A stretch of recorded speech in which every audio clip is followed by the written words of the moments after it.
Hey everybody!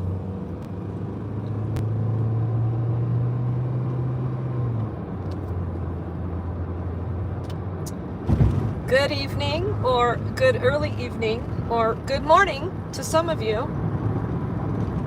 depending where you are in this big, beautiful, wide world. Coming to you from Denver, Colorado at 4:37 in the afternoon. We're still in monsoon season here in Colorado. My chickens are currently in standing water only, but they're smart. They're figuring out how to use their outdoor perches. So yeah, it's been unreal with this weather, with this rain every day. It rained all night, thunderstorm, lightning, the whole works. And then again this morning. So yeah, I think the ground in Colorado is fully saturated now. I hope everybody's doing well. So yes, it's prime time. And there's probably not going to be a lot of attention span for this stream. It's likely, not guaranteed, to be pretty boring. I'm headed into downtown Denver to go to the Denver City Council meeting. I'm meeting Aurora Transparency down there, who's currently already down there waiting for me. She's checking out some things with group activity that goes on Mondays downtown at the city and county building, where a group of advocates distribute needed items to the homeless. The city council meeting starts at 5 o'clock for public comment, and we're going there to support an effort by another advocate group, small nonprofit called HAND, House Keys Action Network Denver. Some of you that follow me saw Therese, their executive director, talking at one of the meetings, one of the quarterly meetings where the homeless go and talk to the city. And Therese does a lot of work behind the scenes in putting together a lot of valuable data and facts about things that are not working, proposals to fix those things. And she's pretty regular at city council, and so I'm doing my part today to support her because what she does is very important. I will not be providing public comment today because there won't be time. We want to leave the public comment to the folks that signed up to speak on her topic and the topic of the lack of caseworkers and case management that is occurring to be able to access housing. So that's what's going to go on at the city and county building. So of course, we have to endure security. We have to endure probably, hopefully that very nice deputy from the Denver Sheriff's Department that works that floor. And then we'll go into the city council meeting where, of course, it starts at 5 o'clock and there's only 30 minutes of public comment time because, you know, the electeds can't be bothered to hear from the public for more than 30 minutes. Yeah, another reason I wouldn't be running for office, because that's called mob rule. If you are an elected official in a city council or any other capacity where the public comes and address you, and you have to sit there for 2 days straight and listen to the public talk to you, then that's what you do. Furthermore, these city council people in Denver make in excess of $100,000 a year. Yeah. Plus a bunch of other perks for staff and office and blah, blah, blah, blah, blah. So yeah, if the general public of the city and county in Denver wants to come talk to you, and that takes up the bulk of your job, so be it. But no, we have mob rule. So these little elected bodies get together and make their own stupid little rules, again, by mob rule, majority rule, to vote and say, no, we're not going to listen to the public for more than 30 minutes. This is another reason that I hate coming down here, amongst 10,000 other reasons that I despise my once loved downtown Denver. I hate the place. I hate it. Government has destroyed it, period. But we're going to go down and check it out. So I thought I'd start the stream prior to and talk about a few other things. One of them being my last arrest. So I gave you guys an update on what went down with Dirty White Boy O'Neill. Hashtag Dirty White Boy O'Neill. If you're offended by that, turn the stream off and go away. He is a dirty white boy, Brian O'Neill. And I can prove it, and he's proven it on camera. So, you heard me talk about what he tried to do to send me with contraband down to the jail, and that a good cop intervened. Well, we got that good cop's name. And I would like to ask, this is a call to action, an appropriate call to action. I want to file a commendation on this cop for what he did. And I would like to ask you to do the same thing. Because the more commendations he gets, the better. And the more likely they are to look into why he deserves that commendation. Furthermore, if that commendation comes simply from me, the guy is likely to... the shit I'm talking about. This business can shut down this whole road and have somebody parked there with their hazards on while they unload a semi in the middle of the road. What is this shit, Denver? Ay, ay, ay. A major thoroughfare into downtown Denver. But you got a homeless person living in some warehouse district on the street. Get him out. Throw him in jail. So his name, this good cop, we'll call him. Remember, he said his name was Neek. And his card was supposed to be in my property. He put it in there. I saw him put it in there. And lo and behold, it wasn't in there when I got out of jail. But his name is Nikita Utkin. He's Russian. Remember? Nik. So you spell that Nikita. Last name Utkin. Utkin. Badge number 21041. We're going to write him a commendation. And yeah, you're going to have to take my word for it. But here's the thing with that. Encourage in your written commendation for them to go review all of the body cam footage and all of the other footage that existed in the District 3 station. Because I have a feeling, all that stuff is going to disappear. All that video evidence, all that body cam footage. It may just be poof, gone. So I'm going to ask that you use the process through the Office of the Independent Monitor. Those of you that follow me have heard me talk about the Office of the Independent Monitor before, called the OIM. And I think my mods will be posting a link on that. And if I'm the only one that files that commendation, it won't be taken serious. It'll likely be thrown in the trash. And this guy's probably going to get persecuted at his job.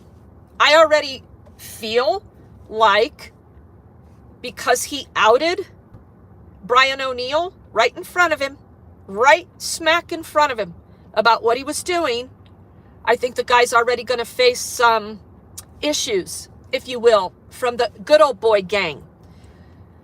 So Neek was very cordial on the way to jail. Now, if we really wanted to get into the nitty gritty and talk about honoring your oath, which we do all the time, Neek could have, as we drove by my car, as he was taking me to jail, he could have just said, you know what, get out, see you later. This is bullshit. But he for sure would have lost his job over that. Neek is from Russia, and he used to be a cop in Russia. But they didn't use any of his experience to make him a lateral transfer, which they should have. But this guy really gave me the impression that he came here to be free and to be a good cop. And he acted in good faith as a good cop by intervening with Brian O'Neill's attempt to get me charged with taking contraband into the jail. For those of you that missed the story, what Brian O'Neill did was take my property, confiscated my cell phone, told me he was going to use it as evidence to get a warrant to download my phone to prove that I was illegally recording in a public meeting. See, Brian O'Neill, he's a dirty, dumb fucker. But he's been getting away with this for a very long time. He's a District 6 cop. Can you imagine how many lives this guy has ruined? I mean, this could open up a new conversation for Brian O'Neill. So what camera, but I can't quite remember if there was another cop around when he walked into my holding cell with cash out of my wallet, $16, and slammed it down on the metal sink in the cell. And he said, tapped on it, "This is yours. Go ahead and keep it." And I called him out. I didn't know exactly what he was up to. I knew he was up to something. See, I don't think like a deceptive, dirty, tyrant ass goat effing pig does. But I knew he was up to something. So I kept pushing on this money issue. I left the cash sit there for a long, long time. The ambulance crew came. They came and left, blah, blah, blah. And then Neek showed up. Now, he wasn't there the whole time. He showed up, opened the cell door, and he said, "What's with the money?" I said, "I don't know. You tell me." That stupid asshole left it sit here and told me to keep it. He's like, "That needs to go on your property." Well, then put it in my fucking property. And he said something to the effect, "I can't. The bag is sealed."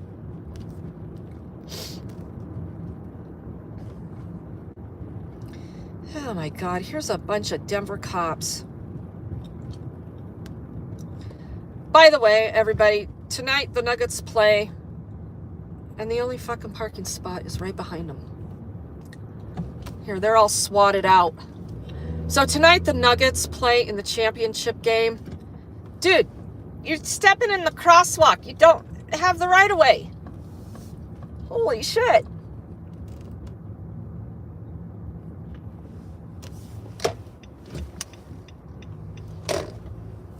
Denver Nuggets play in the final game tonight. And it's going to be a shit show down here. So I'm hoping that the cops are all super busy with all of that. And as of 4:03 in the afternoon, I did not have a warrant for my arrest in Denver.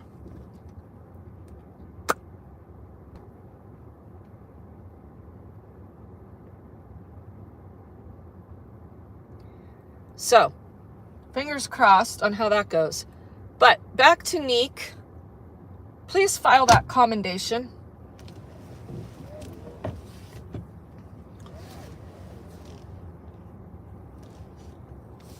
And I think the links are probably in there by now. So we're here.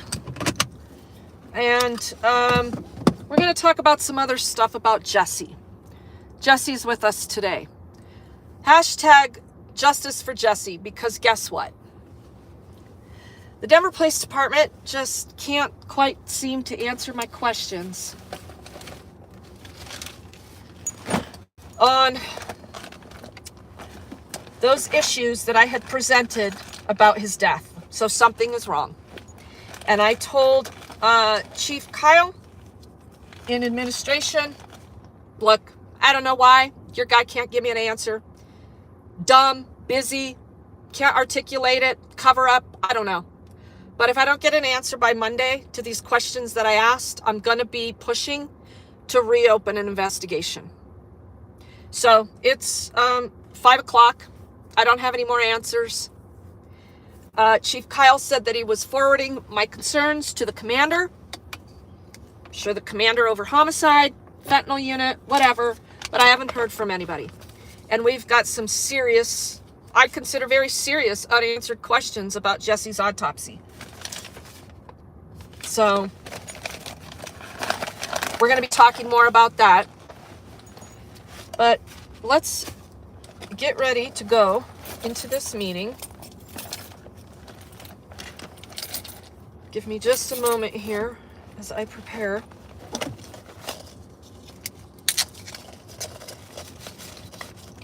And again, we are going into a public meeting in the City and County building of Denver, Colorado, where City Council meets at 5 o'clock for a public meeting.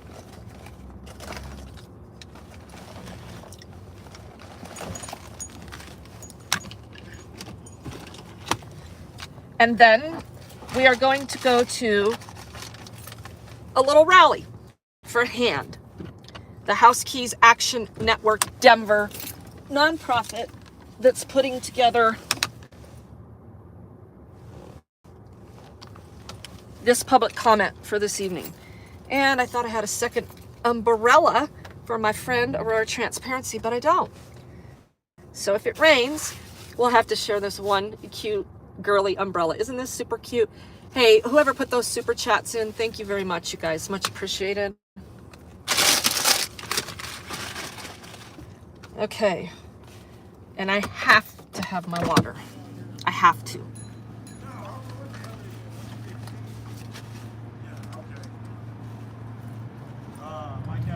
All right. Here we go. Hang with me.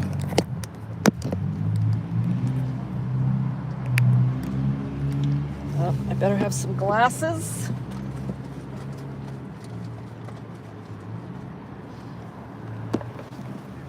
All right, we are at Denver City and County building. Let's go find Aurora Transparency.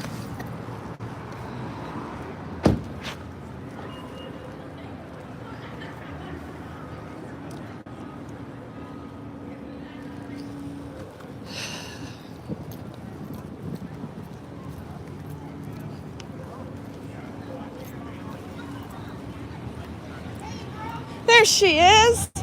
Hey, lady. Good to see you. Good to see you. Yeah. Oh, you look good. Oh, thank you. It's so humid. I tried to put makeup on, but it just melts right off. Well, it's gonna. If it's not gonna melt off, it's gonna wash off with all this rain, right? Yeah. All right. Well, I think we're gonna go inside because they continue to do this while we go inside. So.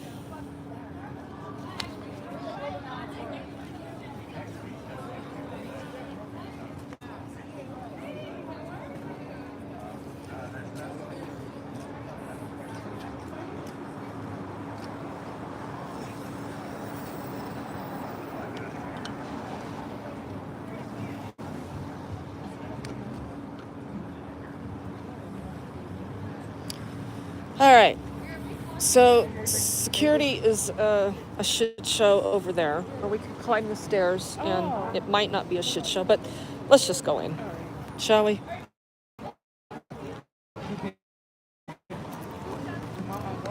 So I'm assuming their rally will be out here. Oh, let me put this in your car real quick. Oh, yeah.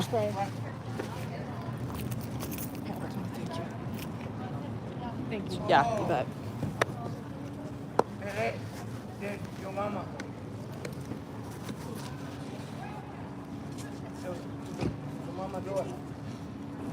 Awesome. So traffic is going to be a mess because of the Nuggets game. Yeah, Starts at 6:30. of course. But I kind of hope that we're out of here. Honey, I don't have a cigarette. But that lady over there under the tent, where'd she go? Virya, go ask for Virya. Oh, she's got the yellow hat on. She's standing by that van.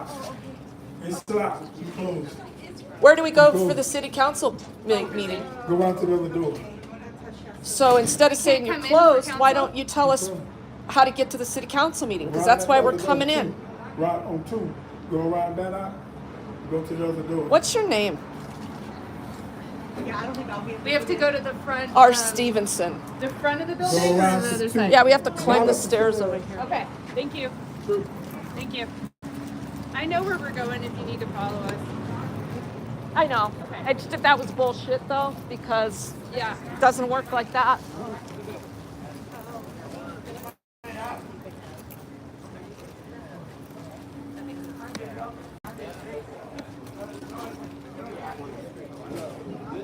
Where'd my girl go? You got millions in the bank. Damn it. Oh.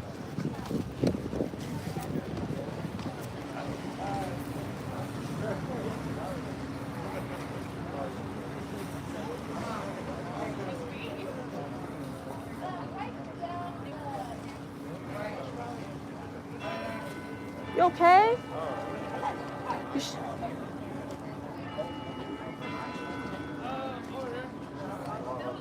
What happened? Cute. Are you all right? Yeah, I feel so like that was weird. You sure? Yeah. Yeah, Because now we got to climb these stairs. no, I'll be fine. Because we'll be able to sit down when we get in. Yeah, we will. Yeah, I'll be fine. But this fuck of these assholes. Now we gotta climb. I know.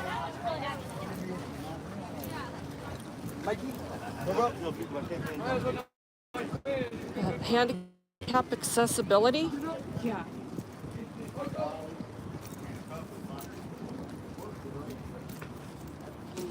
Oh boy, we're not off to a good start. I know, that guy was such a jerk. Yep. Typical shit. So where's the it might be on the side over here. Kind of police department. That's Yeah.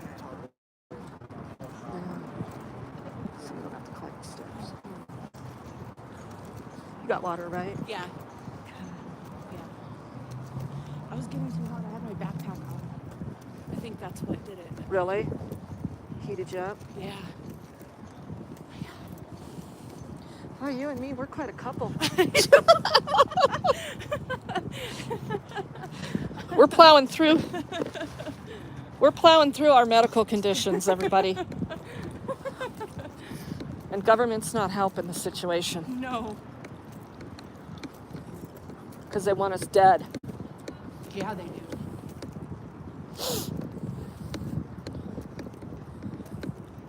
Dead or in prison. Yep. Alrighty. Headed to the public meeting.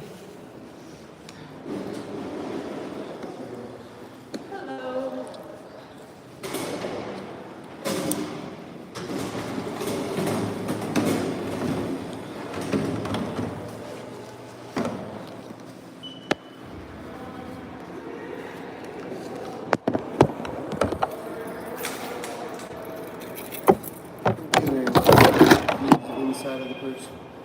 Nope.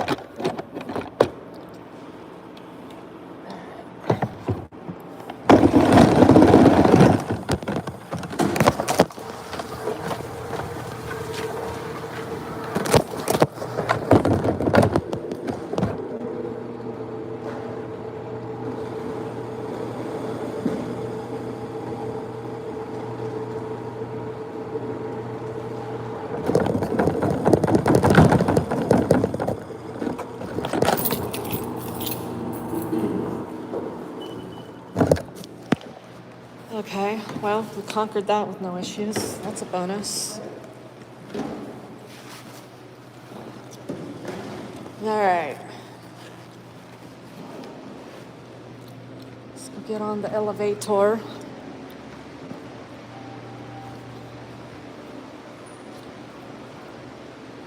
It's hot in here. Yeah, it is. It's a little warm. Yeah. Although I require snow at all times. Yeah, it's been an interesting time to have to keep your temperature in check. Yeah. Oh yeah, Do you have a complaint form up here? Do you have a complaint form up here? No, nothing?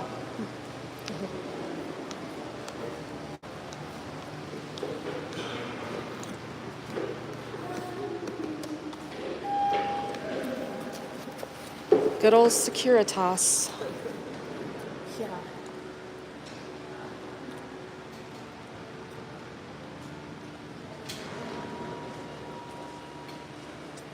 Yeah, did you kind of see how things work out there? Yeah. It's interesting, Yeah, huh? I know. Yeah. It's neat. A lot of people from the local neighbors Yep, were bringing clothes, yep, bags and clothes. I saw so many people just yep. stop to give clothes. I was like, wow, that's awesome. So what was going on outside was the Mutual Aid Monday distribution.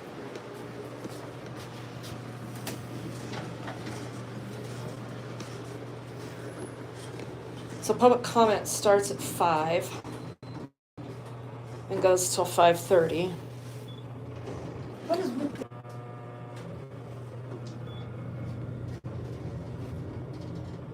It might be.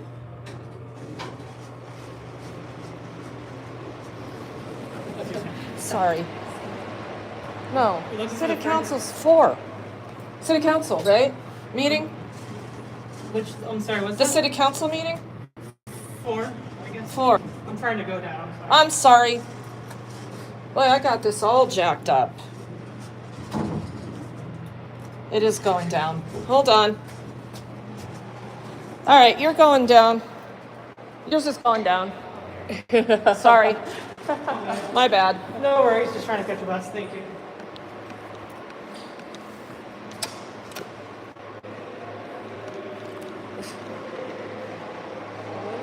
I hate coming down here. Yeah. I hate it. I know. Yeah.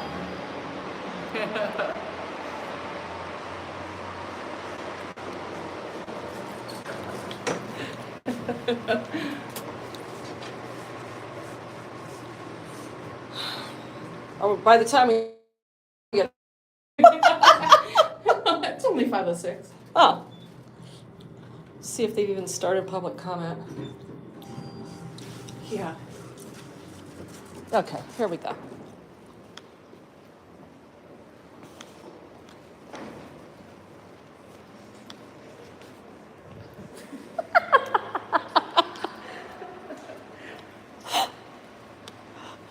Okay, here's city council members. Not likely you're going to see many of them here during public comment. Some of them don't even bother to show up. So, yeah.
So these folks are providing public comment. Yeah, and there's just no sound. And these folks are talking about the problems they're having accessing services.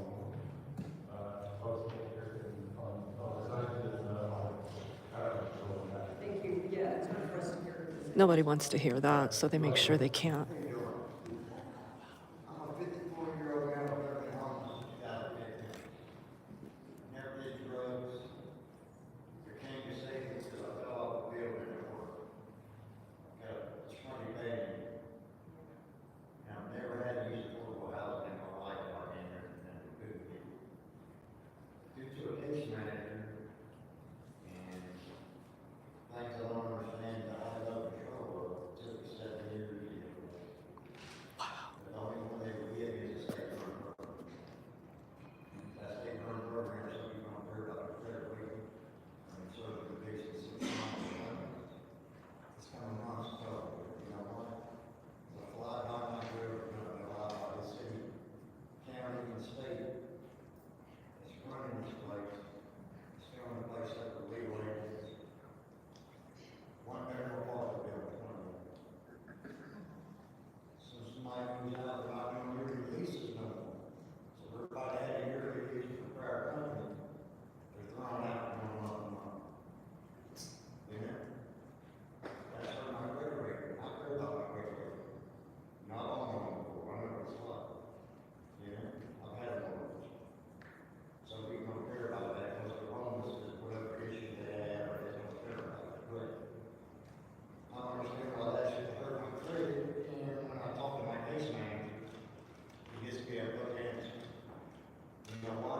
Because he has his faults. So when the person in charge of the program decides to check for rent's late, it's my fault and ain't there, my name's on it. You know? It shouldn't be like that. You know? All these programs there for homeless ain't coming up, it's my other bridge. Mm-hmm. That's all I've seen out of it. I've been here on this since March 2015. I got placed July last year. And headaches with housing program, I wish I would never even said it. There's so many headaches. I need nasty texts. Everything from fly by night girl to come, you know? And it's my fault. I have to sign the checks. I hate to be in this program, but I'm already in it. You know, and that's more headaches than really want to deal with. You know? That's it. So he's talking about wishing he wouldn't have taken any program help because they're screwing him over on getting the rent checks on time. He's disabled from work. He said he hasn't seen anything come out of these homeless programs other than making other people rich. Look at the lack of city council members that didn't bother to show up to look at the people in the face when they're being addressed. Flynn, our buddy Flynn.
Can't even walk around, get fucking tables blocking everything.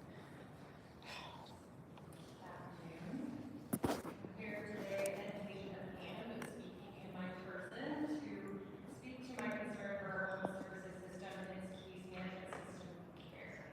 I am a former shelter client, case manager, and supervisor of case managers. I'm currently a shelter director and have directed 4 shelters in my career here in Denver. I've supervised directly and indirectly dozens of case managers and have worked alongside dozens more. And I share all that just to say that I'm intimately aware of how this case management system operates from point of entry to exit. And what I have witnessed is a system that is underfunded, overloaded, and overstressed to the breaking point. And for those unfamiliar with how the system operates, here's just a sample of what we demand from our case managers. We must carry caseloads of 30 to 50 clients or more, and make sure each has an individualized care plan. Fit 80 hours of work into a 40-hour work week, but don't work overtime because the budget can't accommodate. Time for client appointments, documentations, meetings, trips to outside services and trainings. Oh, and don't forget to take your lunch breaks. Make sure you practice self-care, but be willing to come in on your days off. Yeah. Respect client confidentiality, share an office in which it's impossible to do so. Manage medical and mental health crises, but never practice outside of your area of competency. Don't bring your personal problems to work, but you can't pay enough to be more than a paycheck away from homelessness.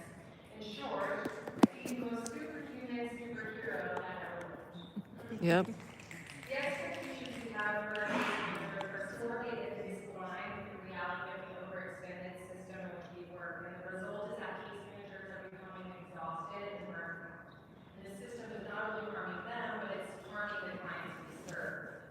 I know several of them are here today, and they often find themselves passed from caseload to caseload as a result of case manager attrition. They show up to appointments only to find a note on the door that their case manager is out sick for the day,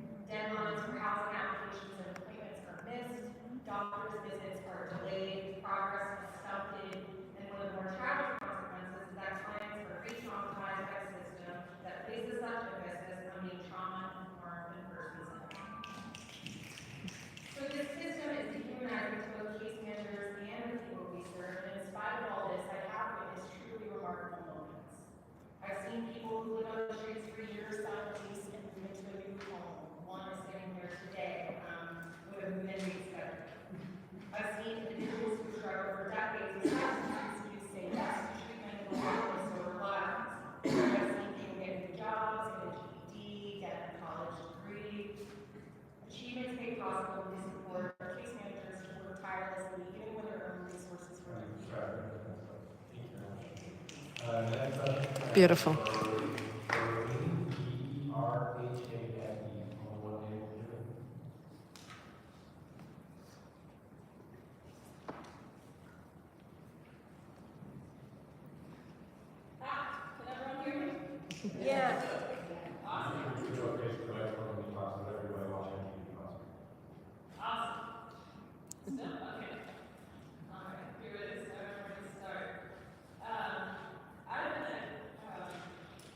I've been a case manager for Colorado Coalition for the Homeless for over 6 months, and I would love to educate the general public and our city council on how the homeless initiatives are actually ran in Denver. I cannot possibly get into all the details in 3 minutes, but I'm sure we will all be happy. But to begin with, I have bosses high up that have good hearts, however, constantly are bragging about the fact that we are a $100 million company. However, we are constantly told as minimum wage employees that we need to front the cost and possibly get reimbursed. When we are, some people have over 50 clients that they are doing this for, and it is not possible. My first week working, there was someone found in their room by a maintenance man, who is the maintenance man for over 3 buildings.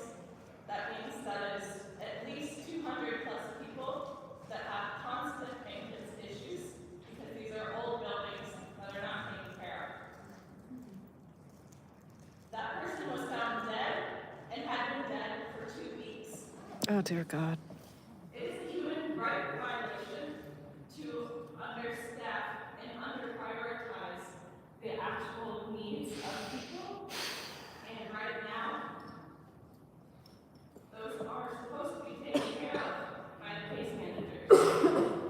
And like was said before me, the burning out that is happening and the trauma that people are seeing every day, it's not possible to keep going.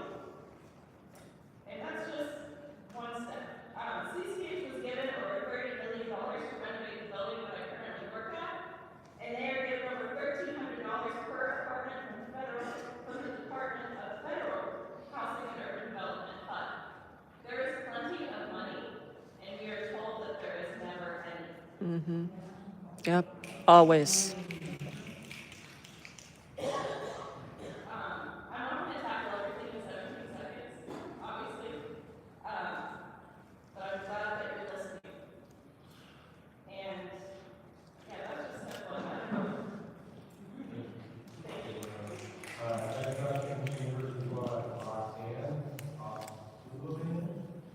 I hope you guys heard that.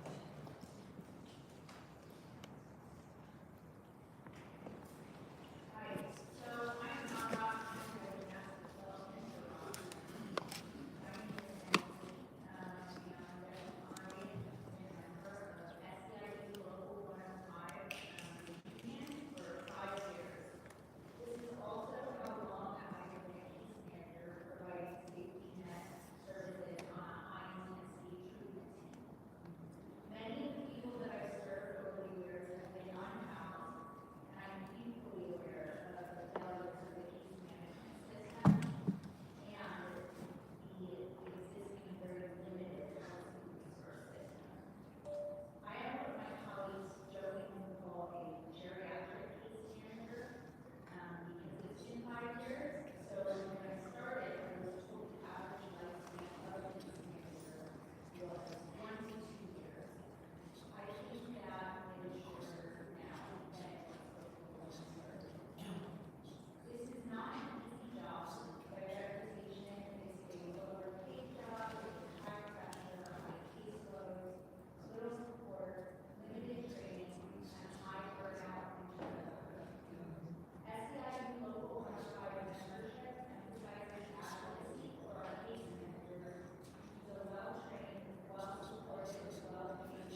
Look, Flynn showed up.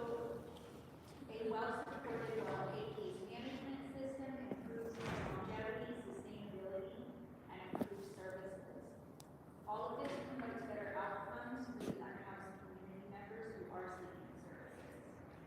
But even the best case management cannot create more resources if our city does not act to provide adequate housing opportunities and supportive ongoing services if desired for people to remain housed. Housing is a human right. As Houseless Action Network Denver puts it, case managers are the forced gatekeepers to housing. While we work to change and improve access to housing for all, we ask that City Council members first support SEIU Local 105 healthcare workers in their collective bargaining efforts. When you support better pay and better contracts, you support case management. I also ask that City Council review and post the action of Denver's housing report and survey action directives. Those directives are creating housing options that do not require access to case management, work to increase the number of well-trained case managers in housing and safety net agencies, and improve access to housing resources overall.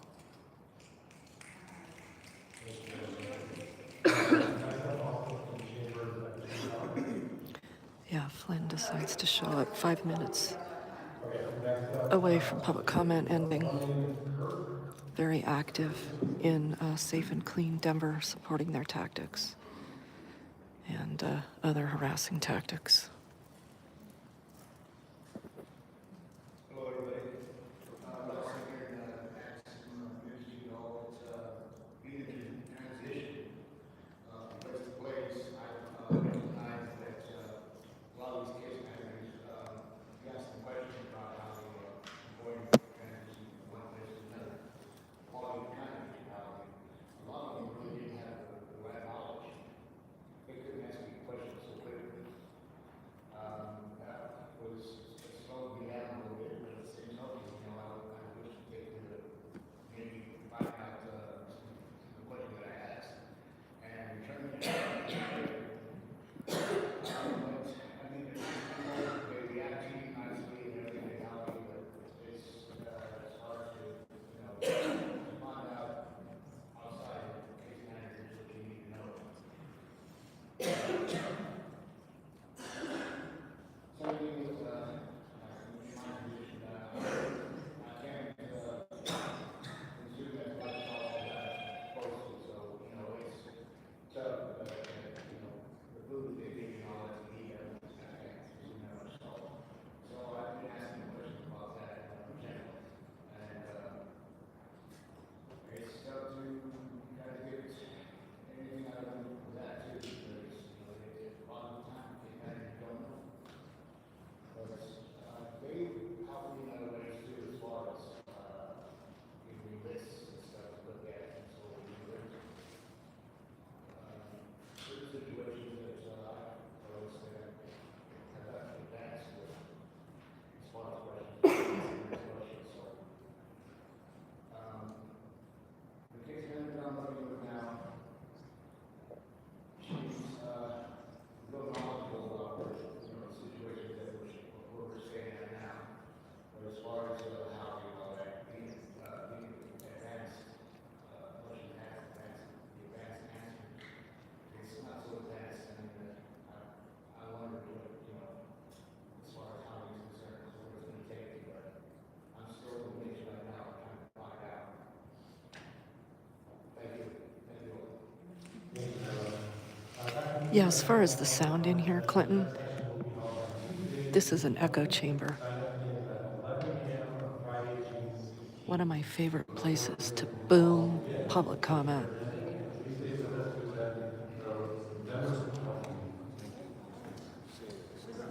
So they're obviously screwing with the sound system because this is different from the last time I was here, so who knows? So that's it, huh? That's it. That's public comment. It's over. Wow. Yeah, look at this guy. Shows his face. 5 minutes is it's over. So Flynn and Clark are in the districts we serve. This is the guy that orchestrated the snowstorm sweep. With the businesses. That's him. Yeah. Where the parks came out and popped up signs at 10 o'clock at night, and then the cops came back and tried to enforce those signs. And then Joey Sartain wrote a warrant for me 3 months later for interference. Yeah, that's this guy right here. Yep. Kevin Flynn. I showed you his office. Oh, yeah. This is him. This is him. It's interesting when you start putting all the things together, right? Yeah. And you get to see the name and the face, and yeah. That's why I don't. This is mob rule. What goes on here is mob rule. So it's a waste of time. And Clark is done. He'll be leaving in July. Another woman got voted. He didn't run again. So,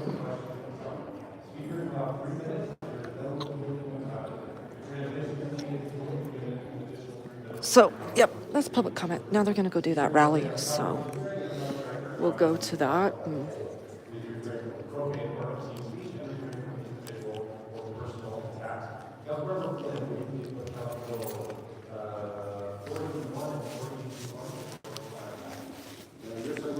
Feeling okay? Yeah.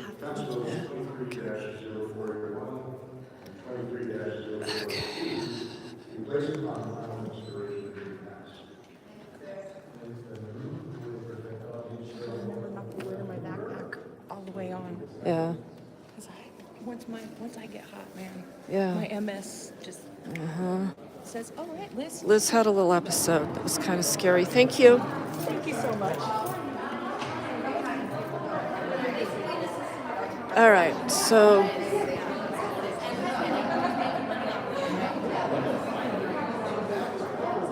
are we rallying out front at the steps, or? Yes.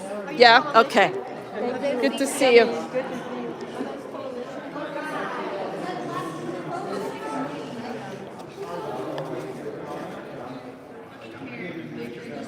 Are we all going to fit in here?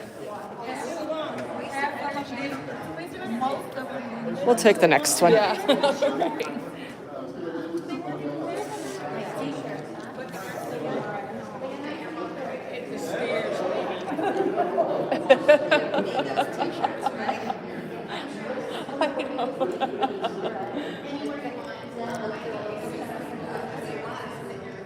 So yeah, if you were all watching that, so what just occurred was 30 minutes of public comment time, timed public comment time. Only 30 minutes are allowed every week to hear from the public. There's room. There's lots of room. Especially if I get here. Okay, come on in. I just didn't want to lose who I was with.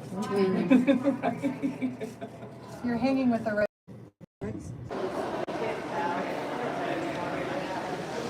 So we're going to buffer a little bit till we get outside.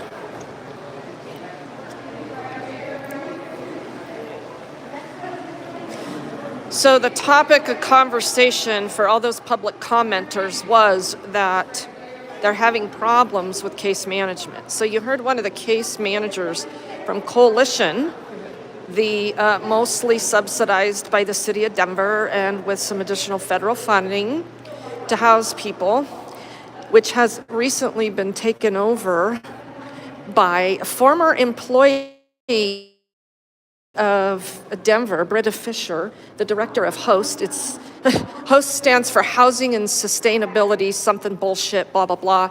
I take their acronyms and turn them into what they are. HOST stands for Housing and Sustainability for Tyranny, really, is what it boils down to. So anyway, that former city employee, Britta Fisher, went and got herself the job as executive director over at the Coalition for the Homeless, and she's managed to run it into the ground in less than 6 months, piss off everybody there, stress out the case managers, fire people galore.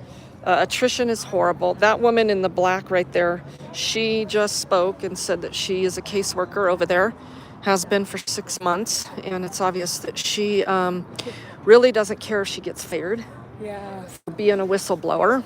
Yeah. So that tells you what they've done to her in a few short months. So Teresa's really great about organizing these little rallies. And she'll put out a press release, and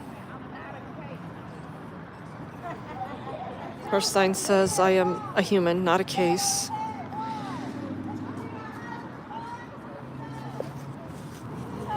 There's never big turnouts for this stuff because nobody in mob rule fashion or majority fashion cares. Yeah. There's Jerry Burton over there all dressed up. You guys have seen Jerry before on video. He was actually out on the streets with us one day. He's formerly unhoused. Denver did him dirty, so he sued, and he won. And look at him, dressing to the nines. Yep. Yeah, I've never seen him dressed up like that. He must have had something going on. But yeah, he's usually got his hands in the mix of everything and out on the streets.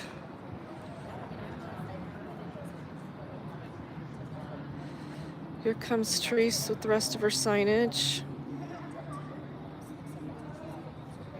So I really appreciate and respect her work. She's built this from the ground up again. Therese was formerly homeless. And she knows, nobody knows the system like Therese does. Nobody. And she's just an all-around, very kind and compassionate human being.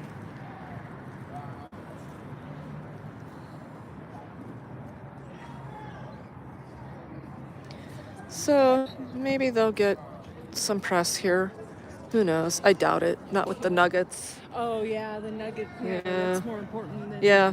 You know, the real world. basketball championship game, the first ever for Denver, is way more important when it comes to public awareness, right? Generating more money for the city. So anyway, this caseworker here that spoke, this little gal right here, she laid it out, and it's unfortunate if you guys didn't get to hear it because she made some really good points about them telling them there's never enough money when they know there is enough money. Yeah. Any updates on Shelly, Nicole? Let's see, Rain Nation. Any updates on Shelly, Nicole, or Lindsay? Yeah, there's some updates. Number one, Liz here, Aurora Transparency, continues to work with Shelly. Hello. Yeah, geez, I haven't even put you on camera today. It's okay. Are you camera shy or am I camera shy for you? No. I better not be. So Miss Aurora Transparency continues to do Helping Hands for Dignity case management for Shelly and Gino, and the update there is the city of Inglewood is now targeting them over at Centennial Park. They started with the park rangers, and the park rangers told Gino and Shelly they couldn't be there, and they were there during the day using the barbecue grill, making their food. Yeah. And then the cops came at night and cited them with gave them some type of nuisance warning, Yeah. right? Yeah. So that's all happened in the last 3 days. But the good news, believe it or not, the good news is Inglewood is going to get their way again, and they've effectively shoved Shelly and all her needs into Denver. And because Regan understands case management and is lucky enough to have a connection with the coalition, we have to start a new process to try to get them connected with services over here, which is going to take time. But Inglewood is not off the hook. And Sean Lewis is being kept up to date via email. And he's starting to figure out that he's got a problem. Yeah. Has he responded? Oh, yeah. Oh, he did respond finally. Yep. Good. And he's figuring out he's got himself a problem. But let's go check this out for just a second.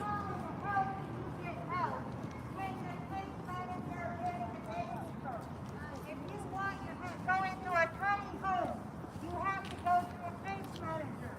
And guess what? At Willpower, it's up to a year of this to get on for a case manager.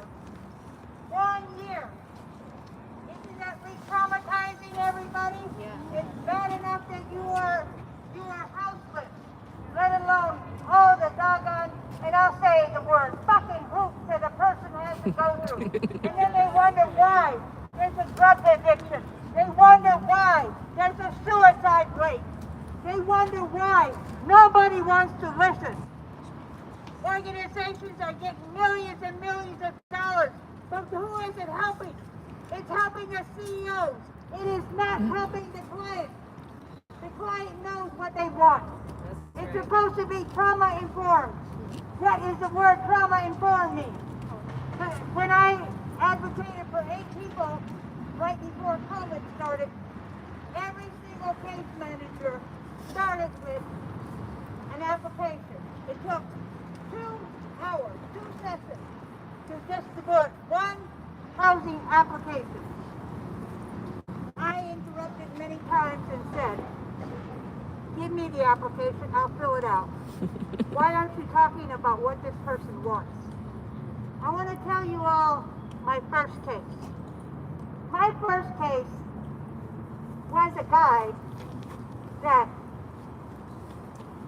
he was an advocate for houselessness, and I'm laughing. But go ahead. I'm just happy at it. See, if it his wasn't me. case manager was more interested in filling out application after application. Well, the Fusion Studios on Quebec opened up. She goes, I'm not going to use his name. Jay, that's not for you. You don't need that. I jumped and said, hey, wait a minute. It's empty. They need people. If you do not want to house him, I will go to John Pravinsky. Whoa! Don't do that! Whoa! I'm going to lose my job! Whoa! Whoa! All of a sudden, the next day, please bring him to he's going to house. Why the fuckery, people? Why the fuckery? Well, housing is not sending the person to the shelter. Housing is not put people on waiting lists up to 5 or 7 years. Come on! Do that. It's sitting down and saying, hey, what happened to you? What's going on with you that you became houseless? How can I help you? It's building that relationship. And if you don't have that relationship, the system is, we are here to say the system is fucked. We know the system is fucked, and we're going to bring awareness. What people who are houseless go through, and also what case managers go to. So whoever wants to speak next, go right ahead.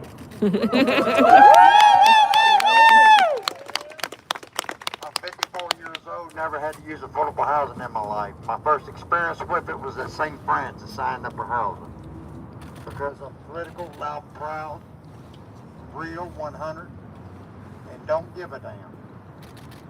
Shouldn't mean nothing. Shouldn't mean how I am politically, what my sexual orientation is, or nothing. I'm a human being. I'm an American citizen. And it's a damn shame that a 501(c), no matter if it's the Homeless Coalition, St. Francis, Jesus Saves, Crossroads, the Salvation Army, or who the hell it is, that signs me up for housing and can be biased against an individual for anything when we're all human beings that deserve the same rights. But we're not treated equal. You know why? Because this person that works there don't like you because you get loud when you feel you need to. You get voiceful. But that's how this country started. Yes. Yes. You know it? But when we do it now, they don't give a damn. You know why? We're not this rich developer. We're not the Denver mayor. We're not the gay ass governor, whoever. You're the Nuggets. Not to say that ain't do with it, but you know, just making light of it. But it shouldn't matter who you are. We're all human beings. I don't care how you feel, what nationality you are, what race or nothing. We're all human. We deserve housing. It's a shame in Russia they can house all them people, but we can't here.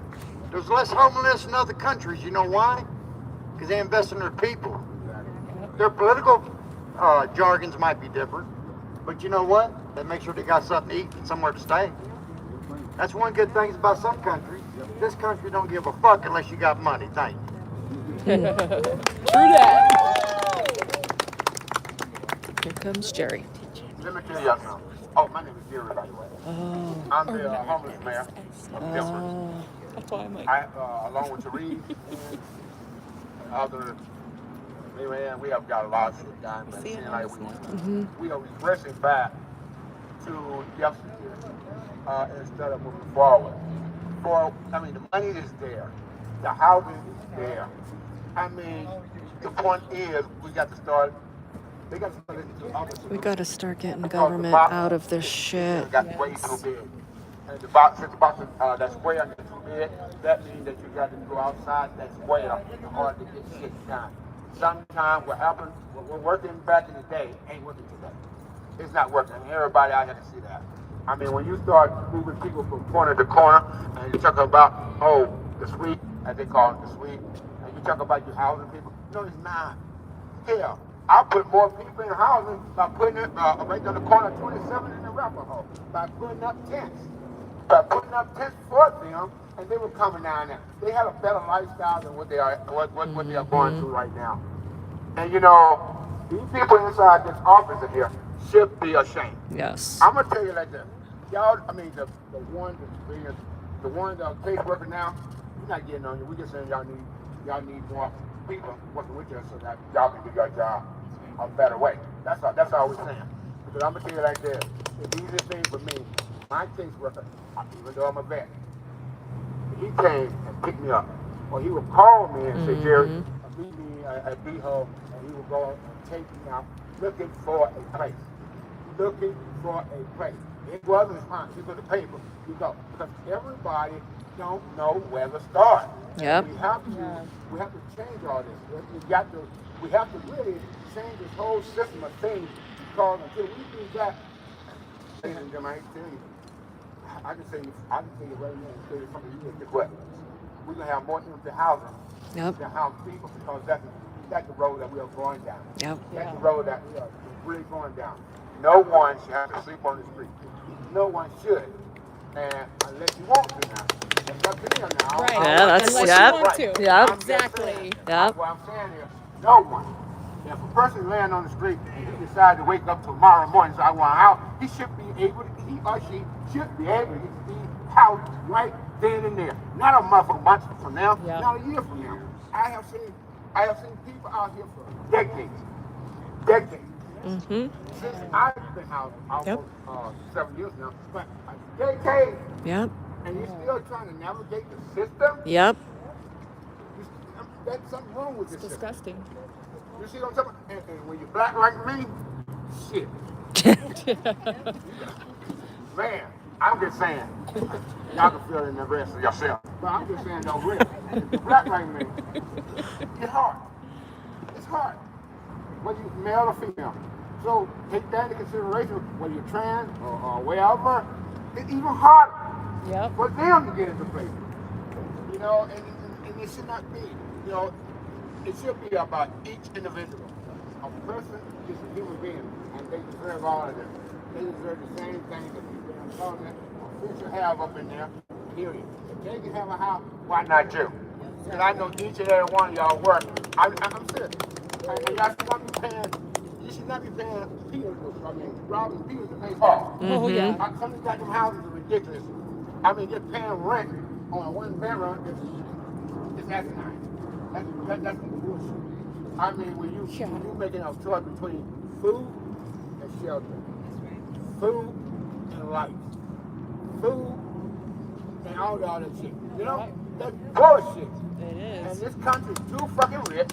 Yeah. We having their goddamn citizens out here on the street and moving around like the goddamn cattle.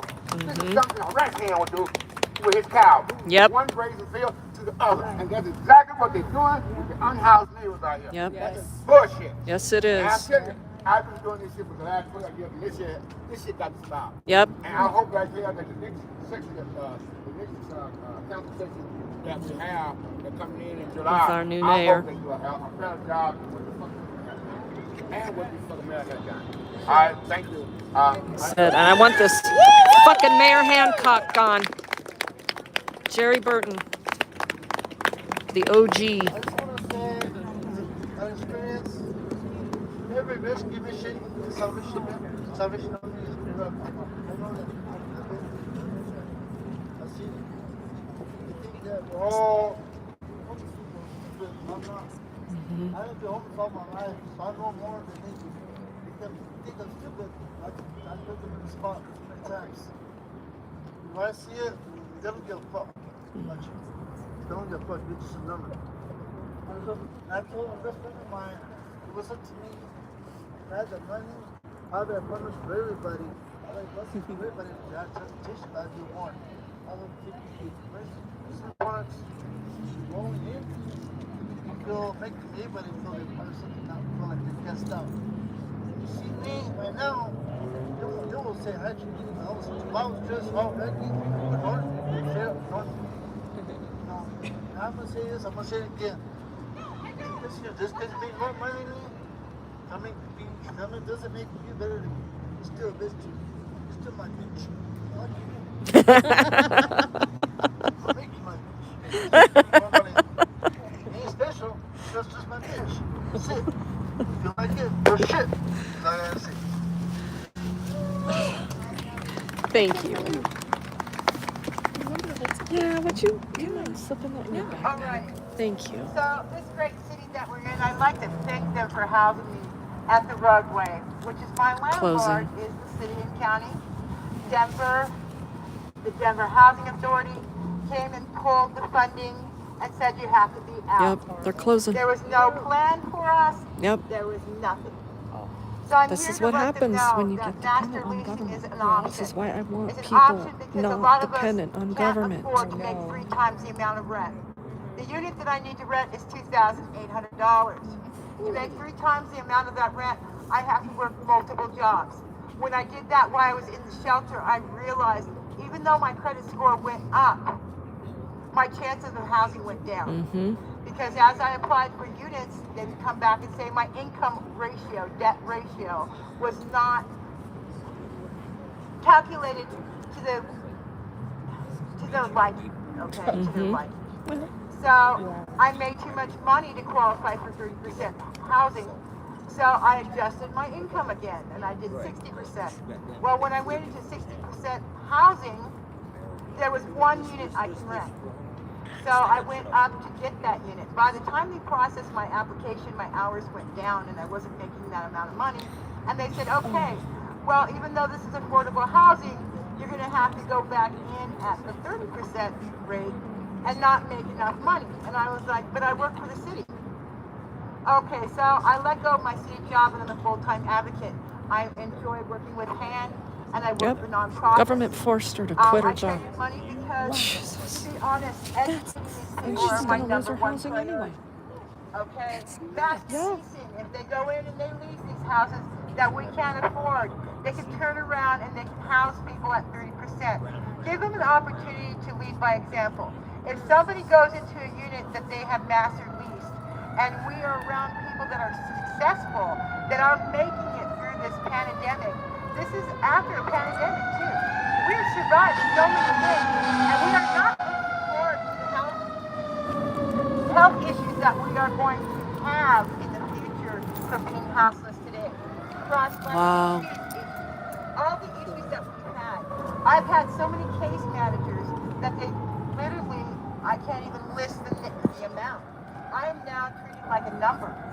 And I don't like this because I'm a care provider of 3. I'm looking for a 3 too. That's really hard to find. But Yeah. not only that, with healthcare issues, it's now become essential to me to find this in a timely manner. My housing looks like I'm going to be 6 feet under. That's not right. We shouldn't be housed that way. My husband's a veteran. He's been housed permanently. He's in the ground. So this is a serious issue. And with $250 million, and with recently Catholic Charities obtaining a 60-year loan, 18 years supported financially, they're grabbing a huge chunk to do supportive housing. The supportive housing is Decatur Street, which is Warren Village 1, 2, and 3. This program was made in about the 80s. I was a graduate of that program. It did not work.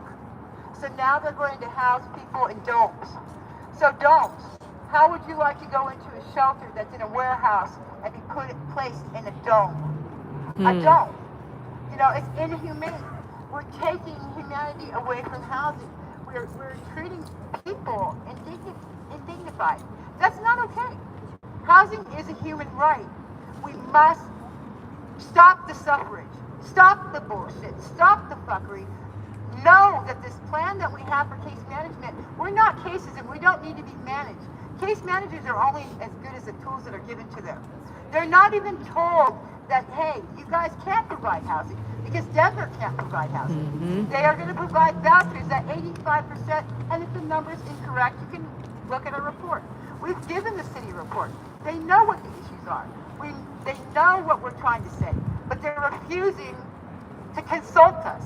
I go in to see case manager. They're in meetings, more meetings than I would care to like to see, but I'm curious. Why? Because you're there. The bottom line is not case management. The bottom line is the city. You know, the city has the money. So we've identified the crux of the problem.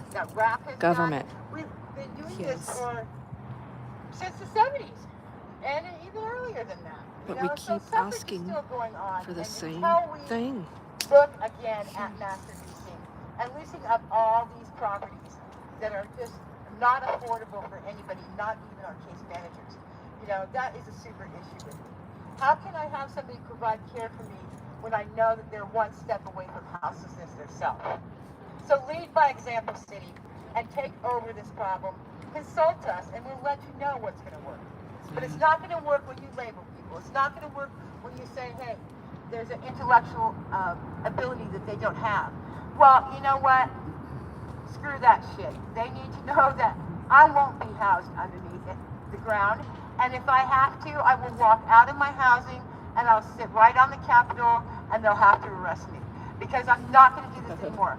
I passed a long time ago and said, hey, look, Pat Schroeder, this is too much for me. I'm going to have to check out.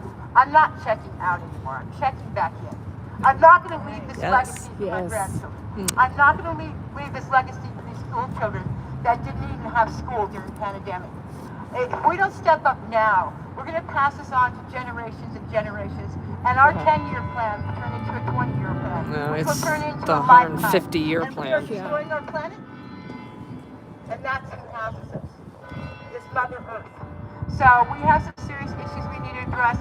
Please, talk to your neighbor, talk to your friends, let them know. If they're paying more than 30% of their income out for their mortgage, they are one step away from being houseless. This is an issue that is all across the country, and we're even doing it to our immigrants.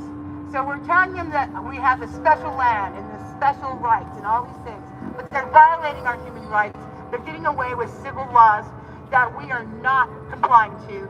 We are not complying to what the world order is saying, that is safe and sanitary housing for people, and we need to move forward, wipe our hands of the slaughter that we're doing to people, and realize that we're not the world's police. Okay? Sorry, we're just we don't need to be fixed. We're just not. We're not the world's police. We can't fix our own shit. Right? Until we can fix our own, we can't fix everyone else's. No matter what walk of life they are. But once they're given an opportunity to have a house again, they will remember what life is about again. We will recover from this pandemic, but we can't do it with the help of just us. We need everybody on board. We need to admit and we need to admit the government's the problem. take accountability. That's what we need to Have admit. transparency. Don't be afraid to ring the bell. Don't be afraid to climb that ladder. We are in it to win it, and we will. But it just takes one step at a time and one action like this. Thank you for coming out, and thank you for allowing me to speak.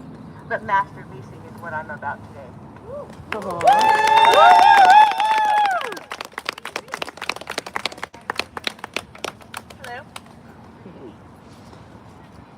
I entered shelter services to apply my passion and knowledge around gender-based violence and houselessness to the real world, quote unquote. The reality was far more jarring than I expected. I learned that shelters perpetuate harm, and I learned that I was being used as a tool by the organizations I worked for to continue perpetuating the non-profit industrial complex cycle that refuses to address the core problems around houselessness and violence. I felt disenchanted as I quickly learned that shelters were a band-aid solution to a bigger problem. Why weren't we addressing the core issue around why people are unhoused? Instead, it felt like we were blaming people for being unhoused, and it felt like we put a bunch of walls, hoops, and obstacles up for them to remain temporarily sheltered, temporarily giving them a place to stay without addressing their actual needs of a long-term apartment or home. I would accept people into shelters and read them all the rules. You have to check in with me and work towards housing. You can't have guests here. You have to be back by midnight. You haven't done your chores. As fulfilling as it was for me to be there for people, to get to know them, to learn from their stories and build community, I slowly started to hate my role within the service organizations I worked for. I signed up to be an advocate for people, but why do I feel like a cop? I didn't do this work to police people. I did it because I cared. And there I was, once again, sitting in my office telling another person they had to leave the shelter because they broke a rule. I was underpaid, overworked, and unheard, and sitting there with the fate of someone losing a roof over their head. I thought to myself, why couldn't I just give them this house or room as a forever option? Well, it's a stepping stone and not a permanent home, the organizations I work for would say. A stepping stone to what? To housing that doesn't exist? To a voucher that doesn't even understand? To a voucher that I don't even understand as a case manager? To a waiting list that may or may not exist? I waited and waited for people to be placed in housing without any clue of what the process of getting a voucher even looked like. And when someone was lucky enough to have their name drawn for a voucher, others would come up to me and ask me where they were on the waiting list. I had no answer, and they waited and waited without an end date to their sheltering in sight.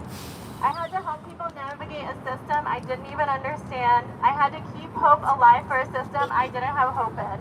I had to help multiple people navigate housing without being supported by the organization I was supposed to be a part of.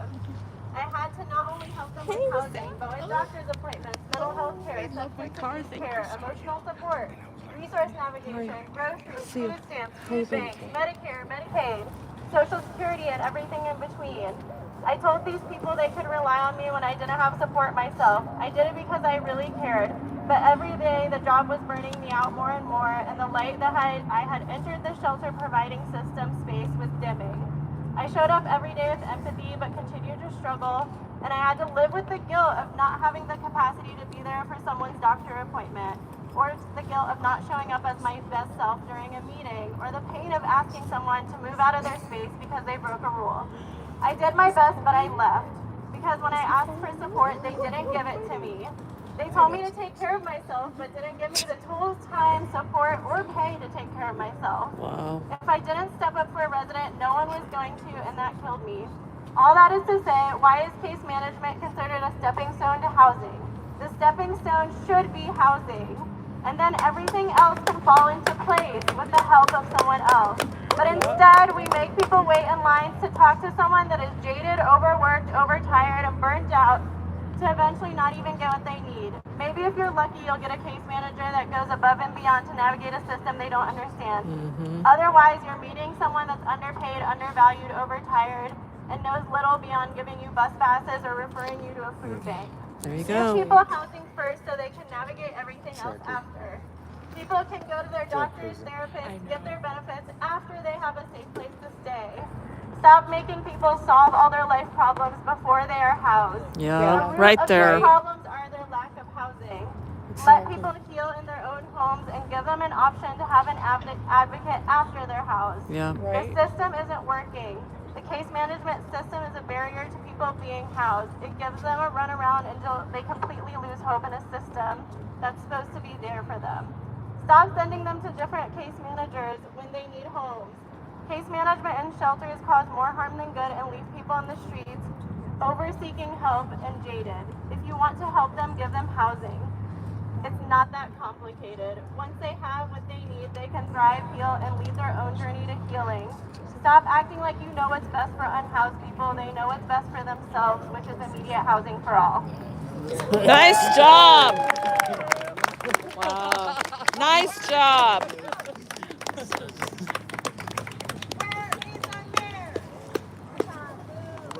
What are you fellas up to? What are you fellas up to? None. We saw you on the stream, and I'm like, where are my notifications? And I'm like, we're coming down. Thank you. We're going to stand and support. I know. Services at Urban Peak, Denver. I was hired to be a peer navigator. That means I've lived through homelessness as a child, as a teenager, and I played their game. I applied to their system, and I got my own housing. At Urban Peak, Denver, as a peer navigator, I was paid $17 an hour. $17. In a job that's supposed to be a stepping stone to get me out of poverty and to help others overcome it as well. I worked 50-hour weeks. I couldn't afford rent. I was almost evicted several times. At Urban Peak, I witnessed, I think in my year there, 5 clients pass away from overdoses. I administered probably 30 to 40 doses of Narcan. And every time a client died, management said to me, you have to get over it. You have to move on. Because that same day, 30 more people would be put on my caseload. I didn't have time to mourn. Living people became numbers. Every unhoused person is just a number. And that's not how it should fucking be. Amen. We are all people, and we deserve to be treated that way. Every housing process here is broken. Yep. They sit there, and they tell us we have 30 minutes. Yep. 30 minutes to say what we need to say to a broken system that they have let live for hundreds of years. They can't even hear you. They didn't hear you. They didn't hear me. They didn't hear any of us. They're not even there. They gave us a broken microphone. 20 people came to speak today, and they allowed what, 5? Because they have better things to do than care about the people living on their sidewalk. I'm so happy that you guys are all here, and I hope that we can keep doing work like this because they need to finally listen to us. Yes. Nice job. Yep. This might be the start of something really super good. I moved out of my mom and dad's house. Mayor takes office July 17th. Of course. Imagine. I hope so. I went to my brother's house to watch a football game just to warm up. He had to go to work the next day. I walked, he lives way about 8 miles south. I had to come back to Colfax because that was the place that I knew. That was a long walk. That was a lot of snow. That was a lot of breathing. When you miss 2 meals, you are more hungrier than you think you can stand. You get weak. I asked this guy if I knocked on his door. I said, can I come in and just warm up for an hour? I was desperate. He looked at me and said, yeah. I got emotional. He didn't know I was emotional because my face was dripping from the snow from my hair to my face. So you couldn't tell if I was crying or just got out of the shower. But I was in the snow. Houses is like this. How overly joyed you see everyone situated. If you are not housed, you're on the wrong side of the street. If you are housed, then stay with it.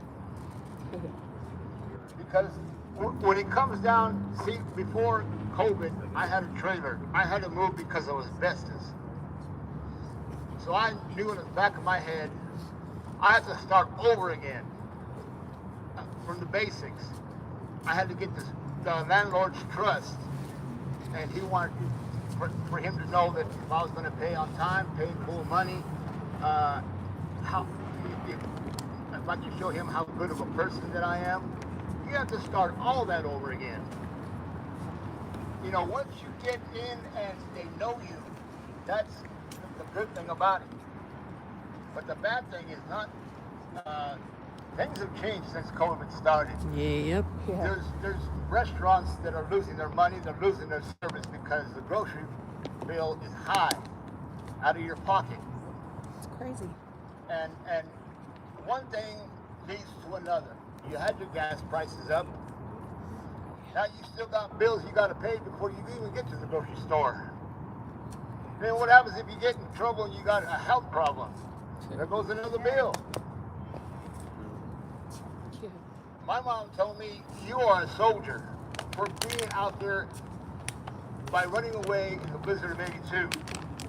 She goes, I'm not going to ask you how you did it, but you're still alive. I lived in the blizzard of '82 here in Denver. I was on the streets, the blizzard of '82 at night. I was so cold. Someone pulled up in their car in the street, and they parked on the street. I waited a half an hour. I ran across the street, rolled underneath the car just to stay warm because the car was warm. I get that desperation. I didn't touch the car. I just wanted to get warm. Right. Then I'd run away and take off somewhere else. I was always constantly trying to find a place where I would not get in trouble by the police, where I could sit there and cry if I wanted to, pray if I wanted to. I could sit there and not be moved or taken to jail or whatever. It's a task. Hey, Chris, if you're still in here, no, I won't be speaking. This is not for me. This is for the unhoused. You have to keep moving when you're on the street. It's not a sit-down thing. It's a move along thing. I was caught in a park. I got a ticket. Caught in a public park. All I was doing was sleeping on the grass. I didn't care if the bugs were on me. Damn. But let me tell you, Give someone a ticket for that. if we stay strong like this, Urban camping bins. we can sit there and get hurt somehow. But the first moment Doug we Cook let passed one, too. our guard down, then something else Douglas is going to County. change. Then we have to go again. So all of you that are that's been through what I've been through, whether it be the weather or starting over again or losing your place or whatever situation you're going through, that's being a soldier. Andrew, okay, hold on. Stay there, fight. Don't give up because hope has not left you. You left hope. Good boys wear good boy underwear. Who are we talking about? Keep that in your mind.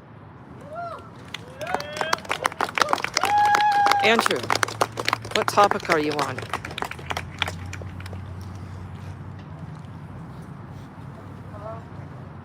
Hi y'all, I'm Sylvie. I am a former case manager as well as a former unhoused person. Notice how I said former for case manager. I left because I was severely burnt out and organizations don't take care of people specifically with lived experience. I went into the position, got zero training, got a bunch of people put on my caseload, and had 5 clients die in the time that from when I started to when I left. Sorry.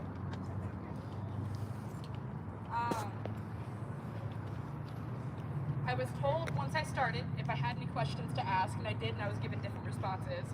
On top of having a caseload with no training, making an unlivable salary where I had to work 2 jobs just to make it outside of the district that I worked in, mind you. I also had to deal with the unbearable weight of clients passing due to the epidemic of legislation made against people who use drugs. Yep. When I asked for time off, when I had multiple clients pass away, I was told that I needed coverage and we were understaffed. Between no training and working extra shifts to make ends meet, the trauma of losing members of my community, the burnout was inevitable. Mm-hmm. Right now in Denver, I'm forgetting everything I'm supposed to say right now. You're doing good. You're doing good. I know. Forget the phone. Just go with it. Yeah, right? You're doing good. There's no time limit.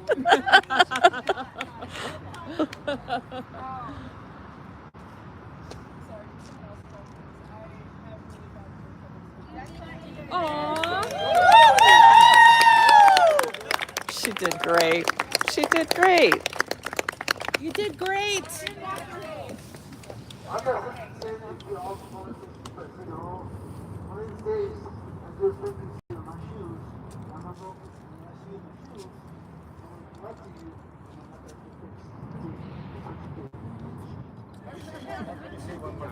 and I'm not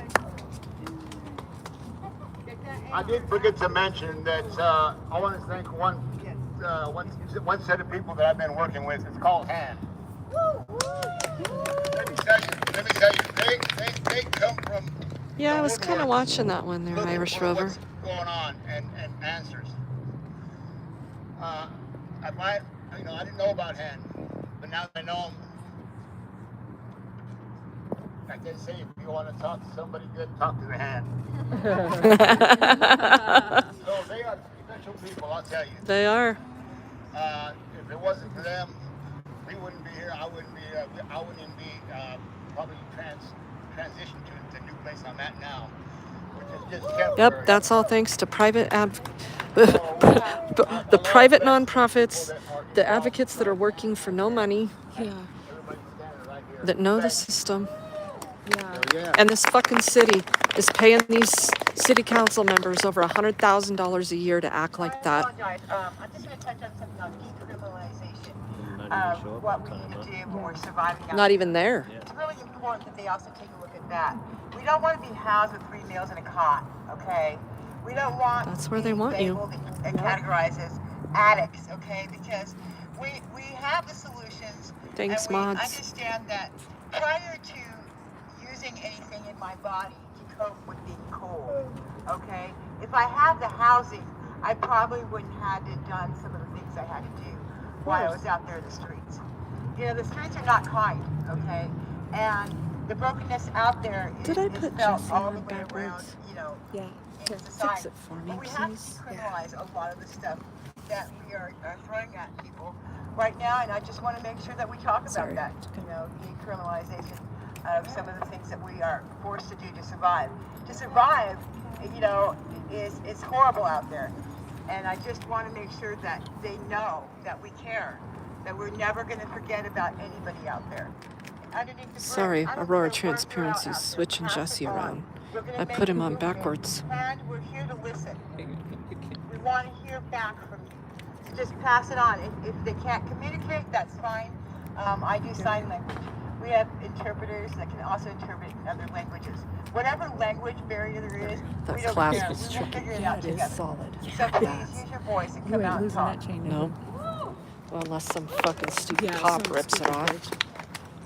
Yeah, everybody, so we had to fix Jesse. He was on backwards. There's Jesse. These people are talking about losing their clients. About not being able to provide the thing that most people are asking for, which is healthy. And I know, right, like most of everything that people are experiencing. Right, Rain Nation? Come on, man. The thing is that it has to do with being houseless, right? We know that social determinants of care drive your actual mental health, your physical health. And this is really not an economics question. It's a moral question. Because money is there, because we spend it on lots of other ways to judge and punish those that do not have housing. And so what I really want to ask is not just city Thank you, council, guys. but the organizations we work for, And justice for anybody Jesse. that has power to sit in a space and think of creative ways that we can make sure that we are just giving people housing. Housing without strings attached, because I have housing and nobody tells me what to do in my house or what I should do. And it also comes to substance use. I've heard everyone talk about that too. That's also a moral judgment. The laws that were passed are passed to really affect people that are experiencing homelessness. Because I always have a saying, all my neighbors are high, all your neighbors are high. We're just housed so no one cares. Yep. I'm not high, just so everyone knows. But no, her point, I think it's important her point because is valid. the high utilization of systems cost people, taxpayers, right? City council will talk about that. A lot of money. But what it doesn't do is it doesn't meet your needs. But we can meet needs by doing a housing first model. There's lots of research on it. States do it, other countries do it. So that's what I want to ask. I want to ask the government, the organizations, to really think about how do we not pass moral judgment and laws in funding the rest of it, and we do an actual housing first model. Here's your apartment. Housing first is not working either. Look how California's fucked that one up. Their governor has spent $20 billion since 2019. But in the meantime, Increased homelessness. and we need to point They out, housed like no one. people in the most 20 expensive way. billion. That is Somebody embezzled a lot of money. that you are trying to help. Thank you.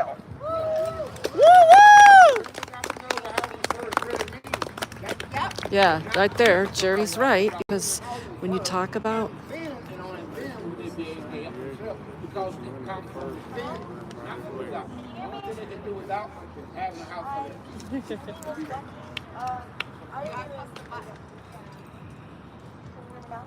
them. talk louder.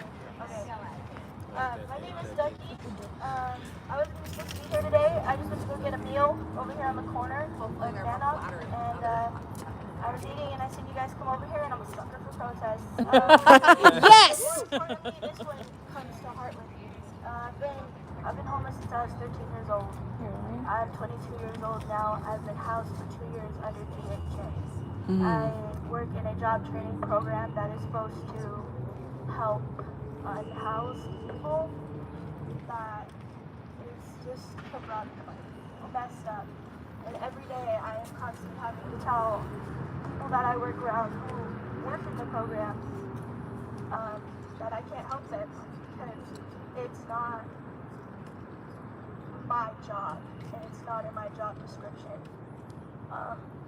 When there are people who are suffering around me, who are living under a bridge or living in a house, there's this line of trauma from being moved out of the streets into housing and into the workforce Yep. that didn't exist. Yep. And the She's whole lived it. system She knows. is like we are supposed to get off the street and get a job and get into housing and find this And she's been stability homeless since she was that 13. She never stood a doesn't chance. exist. And we're we supposed expect- to also maintain a proper emotional state. Yeah. We're supposed to show up and be these perfect people, and we're not. It's like I just want to speak on that. If anybody could resonate with that, and if anybody can hear me when I say that. We hear you. We're out here, we're suffering just because you're trying to house us, just because you're trying to job us. We are traumatized, and Yep. that needs to be addressed. Yes. And she still can't afford food. She's here for the meal. Get a job, get a place, and they out there living on the street. Now you tell me, what company will hire you and you're going in and looking dirty? Right. None. What company will hire you if you don't have a place, an address? You don't have an ID. See, housing first means housing first. It don't mean we're going to take you to the hospital first to get you off of this. It means housing first. Yep. Housing first. His point being is you can't take drug How addicts and tell them they can't be you don't have housed until they get clean. How in Right. the hell can you get well? Tell me. Exactly. Tell me. See, housing is the most important thing that anybody can have. Because it gives you options. Give you options. Yes. That means that your body begins to heal.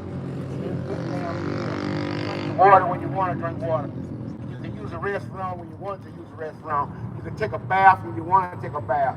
You know, all that comes from housing.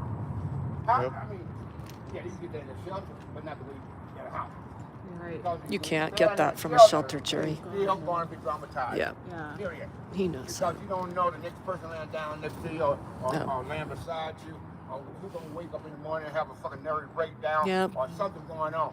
So you always constantly worrying about Your safety. not yourself, Yeah. Right. but what could be. Right. Even though if you're in your own house, you get well. Yeah. I mean, your body feels good. eating regularly and everything, then your brain rewire itself, you know, to help you out. And then once you do that, then the body This guy's the OG. He's yeah. You need to Google him. So, and that's the point. That's why housing I think from the number city one when is people human ask the city right. for help, I think Because it's without more housing, expensive for them. The word help is just expensive. When I was living out on the street, I'm gonna tell you, there was a lot of days that I could not sleep because I'm worrying about who's gonna come and shoot at me in the tent. Who's gonna come and set the tent on fire. Yep. But I don't have to worry about those things now because I am in the house. You know, I get the chance to come out here and help people. I used to take a lot of people to my house. Yeah, put his name in your phone and Google him. Jerry Burton, B-U-R-T-O-N. It's hard, but they checking everything. They're making it hard for you to help people when you really want to help people. And, you know, and that's not right. Especially when they're not doing what the fuck they supposed to be doing. Right. You know, and you trying to dictate to me on what I can and cannot do in my house, or who I can bring into my home, or who I can allow to stay there with me for a period of time. It's bullshit. Because if you're a human, these are the things that come naturally to you. And we want to help people. You want to Jerry help Burton, Denver. You want to show empathy. You want to help people out as much as you can. So I'm just saying like this. I don't know about y'all, but I tell you that you need to talk to your council, person or woman, whoever they are now, since they are being duly elected. So we need to get this going on about it. So we need to have a better process in mind about trying to get sworn in. Because this is bullshit. It should not take you a long time. Yeah, there'll be more stuff. Read up on him. He's just, They should not he's a have neat guy. 70 cases, 70 people. I know. How Should many? he sued? One question. Wow. That's badass. How many people have you helped from that 70 cases? If anybody's still here, how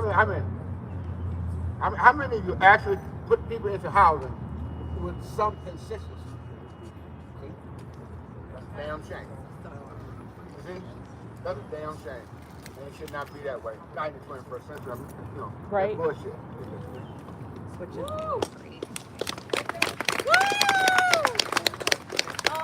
Is there anybody else that wanted to speak, or else we might move us towards closing? Is there anybody else?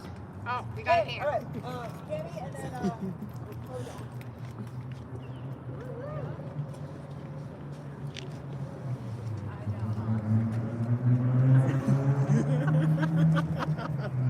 yeah, Jerry's jacket.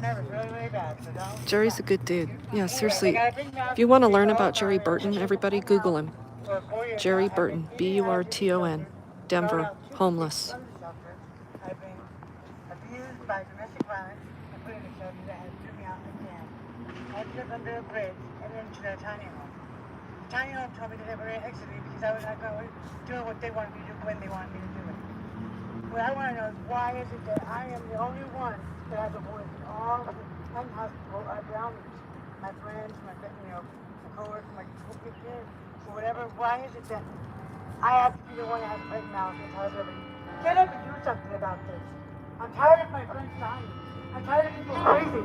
I'm tired of everybody just doing what they want to do and not caring about me. What about me? What happened to that? When you said I'm going to put you in this tiny village and not have no wraparound system going? Yep. What is the problem? Who do I have to talk to? Where do I have to go? Why do I have to do this again and again and again? I'm tired. I almost committed suicide on April the 6th. Due to what was going on in the tiny village? Life matters. It took a lot out of me. Because I was so illiterate. They didn't have no time for me. That's not my problem. It's not your problem. You're the director of this program. You're supposed to have all answers at one time for me. So when I get here, I don't have to worry about nothing. It was supposed to be my safe spot. And it wasn't. It was like held away automatically. When is it going to be enough? Do I have to die for somebody to understand my feelings and how this is making me feel? How traumatic this is making everything in my head go? Not understanding what is my name, what am I about, how did I get there? They don't even know. We're not just numbers. I just want to be treated equally, not like some kind of disease. They're like life matters.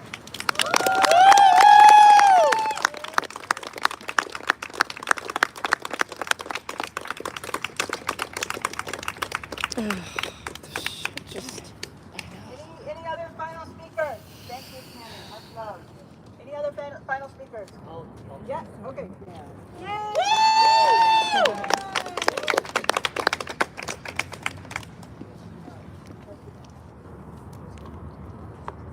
Hi. My most recent case management was at Wellpower. I had a psychotherapist, a psychiatrist, and a case manager. The case manager. Sorry, this is. It's okay. I was told that I needed to take yoga classes, art classes, math classes, college entrance exam classes before they even talked to me about housing.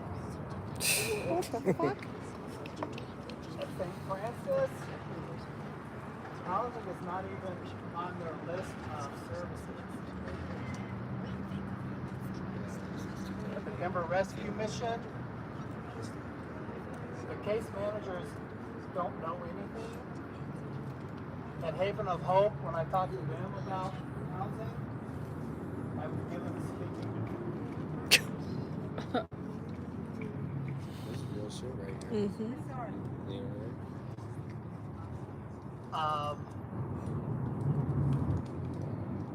Robin Kanich told me in an email when I asked her to help me with housing that she was sorry that housing was a commodity. What the fuck?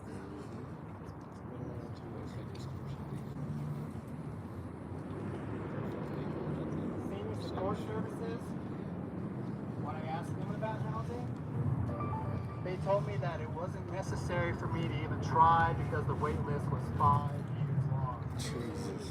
What? At least they were honest. Unbelievable.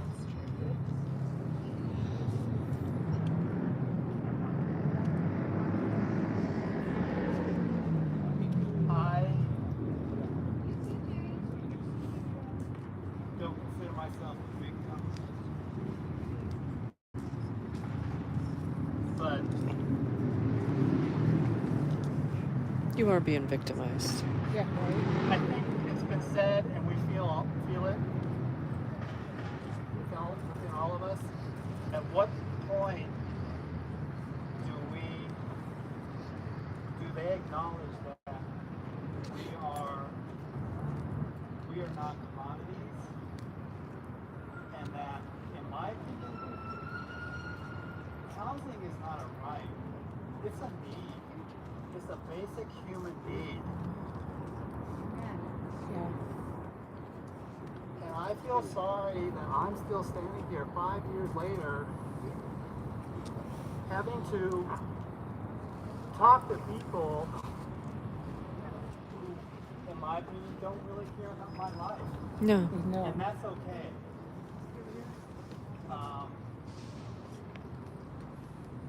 But I just wanted to highlight some of the issues that I've been having with case management, in that they're burnt out, they have a caseload, but in most cases that I've experienced, they just don't care. And that's really sad. And that's really sad to know that you're coming up against that every time you want to talk to someone about housing. For them just to know that they just don't care. I don't care about their caseload. I don't care about them being burnt out. I don't care about their ineptitude. I just want housing. And let's not forget that there are some people here that do care and have told us that they do care. Not to go against you, sir. But they are people. Well, I mean, it's valid. He doesn't feel like anybody cares about them, so we have to own that. You walk out. Yeah. that's all I want to say. Thanks. Awesome.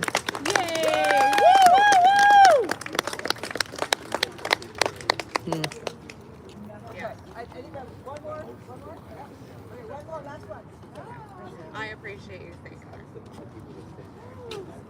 We're some of those people. I think it's important for us to hear it. I'm next. My name's Taylor. I work in the case management system here in the city and county of Denver. Okay, can you hear me now? Yeah. Okay. Yeah, keep it going by Verizon for a second. There you go. But, so I work in the case management system here in the city and county of Denver. I have lived experience myself, and I'm here speaking as a private citizen. So when we look around the city and county of Denver, it's easy to see where the priorities of the city currently are. You see giant, gaudy glass luxury apartment buildings shooting up from the ground, most of which are owned by out-of-towners. Some of our leaders are happy to lick the boots of these developers. The same boots that price our neighbors out of their homes and kick them onto the streets. Our tax money is being put into traumatic camp sweeps and ineffective law enforcement. Yep. I don't care how much trauma-informed training an officer gets. None. A punch to the nose is more trauma-informed than a man with a gun telling our neighbor that they don't belong in any part of the city. Amen. A humane, trauma-informed camp sweep is an oxymoron. Yep.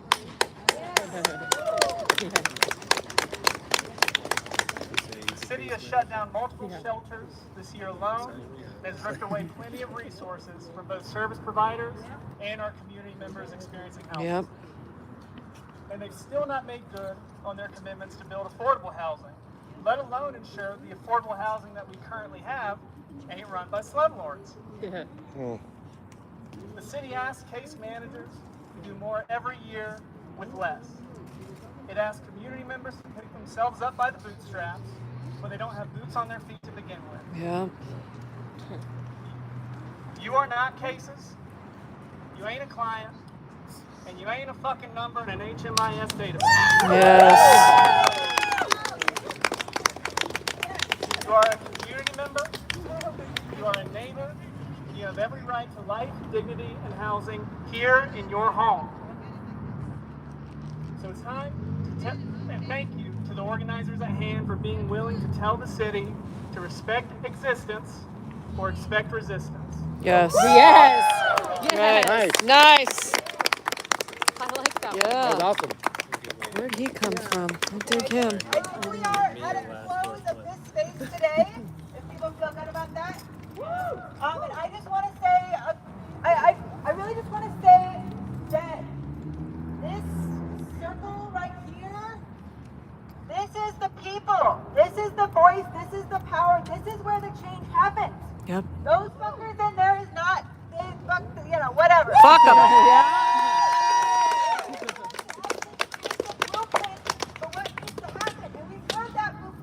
We've heard very clearly from councils people, from case managers, from all sorts of people with experience about this system, what is happening, what needs to change, and what that needs to be, like what we actually need to do.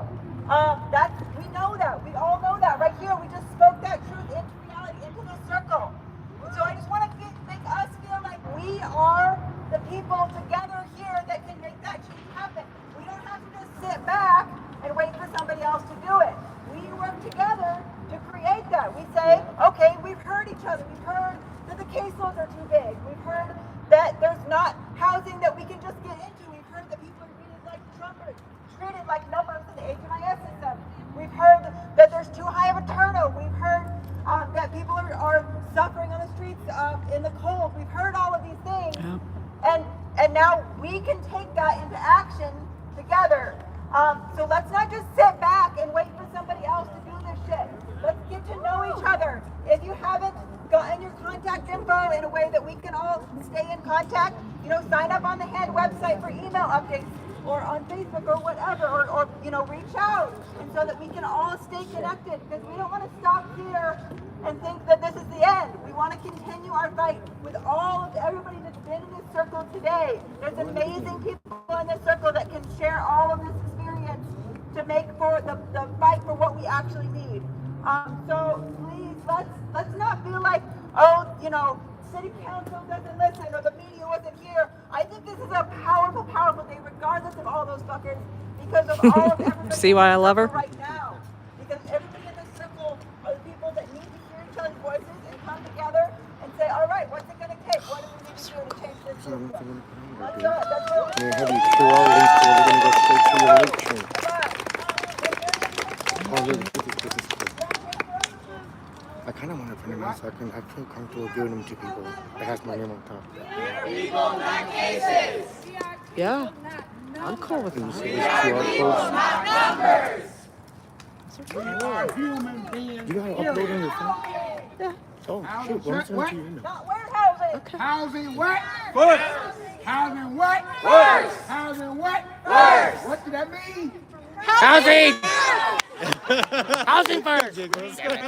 I got it! It's like housing. No, I mean.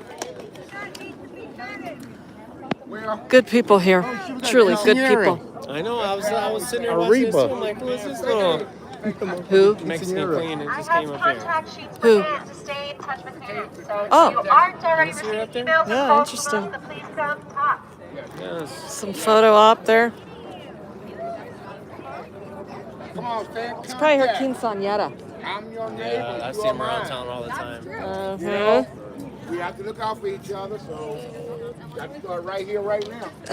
Looking out for each other and those that cannot look out for themselves. That's right. Because as long as they continue to be in charge, we are going to get We let them be in charge. That's the problem. Get them out. because they well, we fought over there Okie area for years, you know. Some smart man motherfucker come out and say the right thing. Right. We vote for that motherfucker and he gets in. And they never do what they say. Done. So when's your meeting with Mike Johnston, Jerry? When's your meeting? Good. Good. I got I'm sitting on with Chantel Lewis. Well, I talked to her about a couple weeks ago. Good. She told me Mike told us advocates he'd give us a meeting within the first 30 days. Oh, yeah? Yep. I want one. Good. I want You one should be before- in there first. I want one before she can take off. Good. Yeah, because first of all, I would like to hear the game, but also I would also like to throw off my game as well, so that way we work in tandem and we work all that stuff together. We can help people. You're looking dapper today. Oh. Where'd you come from? No, I just woke up this morning feeling all fresh. Good. Feeling all Right on. No, I give you some time. I've never seen you dressed like that. You gotta No? let people know sometimes who you are. And don't forget, this is me. Yes. Right? Exactly. Hell yeah. It used to be me way back in the day. When I used to work in Buell County. So I had to shoot every day. So Yeah. after I got, being a Marine, wearing damn green things all the time. You have to break it out. But you always keep that pride. Huh? You always keep that pride. Well, you keep the pride, but see, some people get you. And like most of the time, I'm working around people, going and seeing people, and I don't want them to feel out of place or make them feel anything other than what they're doing. Right. So I dress down. Yeah. Right. And nothing. I don't see too many people going to the temple besides the sleeping because they usually go there and talk to them. And We're now- still out there, and now- but it's not pretty, Jerry. Oh, I know What it's they're not doing with these sweeps, it's bad. It's No. really, really bad. That's one thing I do want to go back down there for. But then we have, I said, so far out that it's hard. to wake up.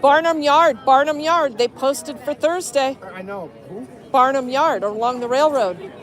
They keep posting yeah? out there. And they're using railroad police and contractors to clean that up out there, but they got nowhere to go, so they go right back. And the cops are posting them the day they clean it up. They're posting it again. Yeah. We're in bad I shape. don't know. What I used to do, I could tell them, post all you want. I stayed. Yeah. Oh, we know Jerry why? stays. Why? You gonna follow me over here? So You know where I'm at. I know what time you'll come. But they're all going to go to jail, Jerry. They're all going to go to jail. What are we going to do? Well, you know, my solution is basically if we can get along the rail system, all that land there, and we take and build. You know, I ain't talking about put everything right there, but spread them along the thing, treat them like tiny home. They do have a lot of property. Put the sound barrier up. Right. You know, to where they can build tiny homes along the streets. And then get the rails out of the city so they're not going to like fall off and get toxic down the Santa Fe Drive. You know, I mean, there's a lot of ways that you can go by combat. Yeah. It's just the fact that who is in charge? Right. Who is trying to make more money? That's what it is. And that's what it boils down to. Who is trying to make more money? And we can take and get some of these.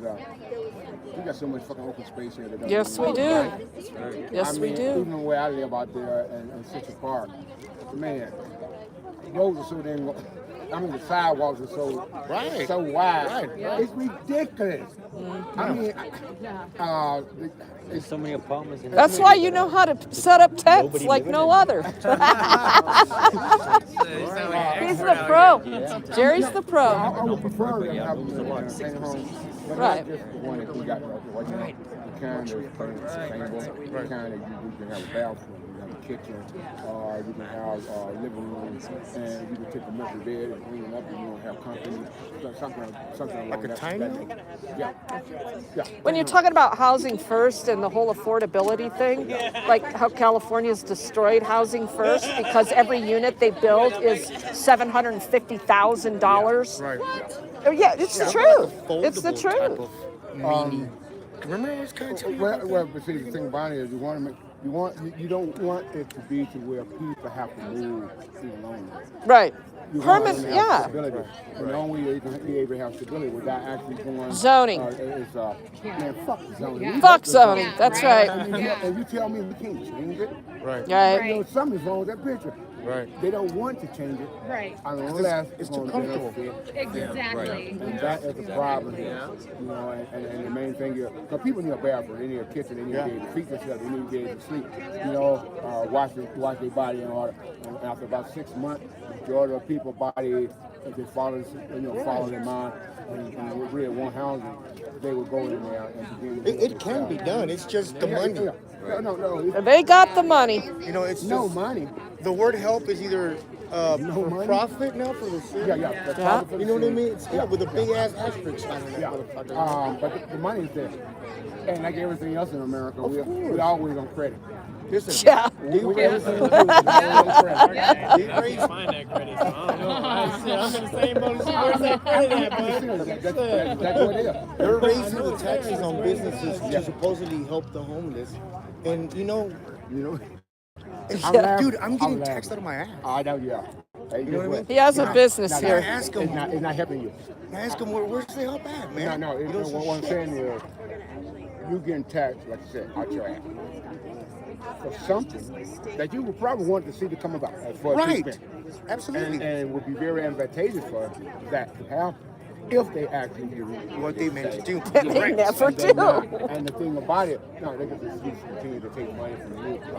Damn, they'll put you back in the poorhouse. Yeah. Yep. You know, again. And that is the system thing that we are living in today in America.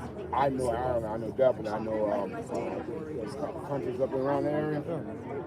Housing first, yeah. They got zero housing problem. Something wrong with America. When are we going to learn? I mean, that's crazy, We're not, right? I mean, because we keep begging government. I know. We keep begging government. The richest country, get away with a lot of shit. But why take some of that money? We pay country billions of dollars every year. Fuck out here. Yep. And now we're doing it to ourselves. Jerry's the veteran. America is our own worst enemy. Yeah. To be honest with you. building, keeping your citizens warm. And then we go out and bring more people. Yeah. And now they are going to take it from the citizens. I got nothing against that. Right, that's the way they go about I it. think that Exactly. everybody Yeah. that's what I was saying. They help everybody outside of the country first. All the money City goes Council's out. approving $1 million coming in. tonight to feed the immigrants that are in the same shelter. They kicked the homeless out of. They're not including anybody out on the streets on this $1 million. And shit like that. Yeah. Piss me off. Yes. I put my life on this line. Yes, you did. Thank you. Dumbass. Thank God we didn't. But it gets one of those things where when are we going to right? Ready to go? You know, first, I'm not saying they can't help them. I'm just saying every American citizen should be in a house that they really want it. We got too many people out here that really want a house. Yes. And it would be better if we put them in the house. So businesses will be able to run their business the proper way without actually trying. Without having to look at the homeless. Or being scared or coming in just to, I get it. They come in and ask for water. We give them water. People are like, oh, we're just bathroom for public. No, you know what? I have lived too long. Oh, yes. I never thought I would see this day to where in order for me to get a glass of water, I got to pay for it. In order for me to go to the bathroom, I got to pay for it. Buy something first. What? I mean, like, isn't that ridiculous? When I was a kid, I could run into any store. Yeah. Get a dog, I know. The white picket fence, the dog, the backyard, done. No, they've been up. Yeah, exactly. And Unattainable, so they've made it. Yeah. And it's like, nobody cares. I mean, you can help everybody, but we have to wipe our own ass first. You know, we wipe everybody's ass, dude. You know what I mean? That's what I was telling Razor this morning. I'm like, dude, look at all this shit. If they really wanted to end it, they could. But it's just... Yeah, they don't. Baby. It's a You for-profit create thing. $1 trillion fucking dollars. We have to solution at this. That would have sit put down. Man, they get everything, man. And the thing about it is, like, it reminds me of they be moving up, sweeping up. Is your ride on the way? Okay. Denver Nuggets way. So that was Jerry Burton talking. So Jerry's a good dude. Jerry is a very good dude, and he gets it. And Jerry took an arrest, and he sued Denver, and he won. And he's just, I call him the OG of the movement. He's a good guy. So you saw a lot of action tonight with a group that I hope continues to build in the fact that these people that are being paid to do these jobs that are impossible jobs are going, look, it's impossible, and here's why. I hope that continues to grow, and I'm starting to just get more and more choked up when I'm hearing these horror stories of people dying. And that same caseworker that talked in City Council tonight talked about the maintenance man finding someone dead in managed apartments, and that they'd been dead for 2 weeks. You know, that's why a lot of people, that's not exactly the only reason why, but you've heard the stories people talk about, like, fuck it, it's just easier to stay on the street. It's just, leave me alone, let me live my life. And because trying to navigate thus forces in the force and the city owning on, we have to get rid of these homeless people because they won't utilize services. It is a lie. It is a lie. This is our city and county building.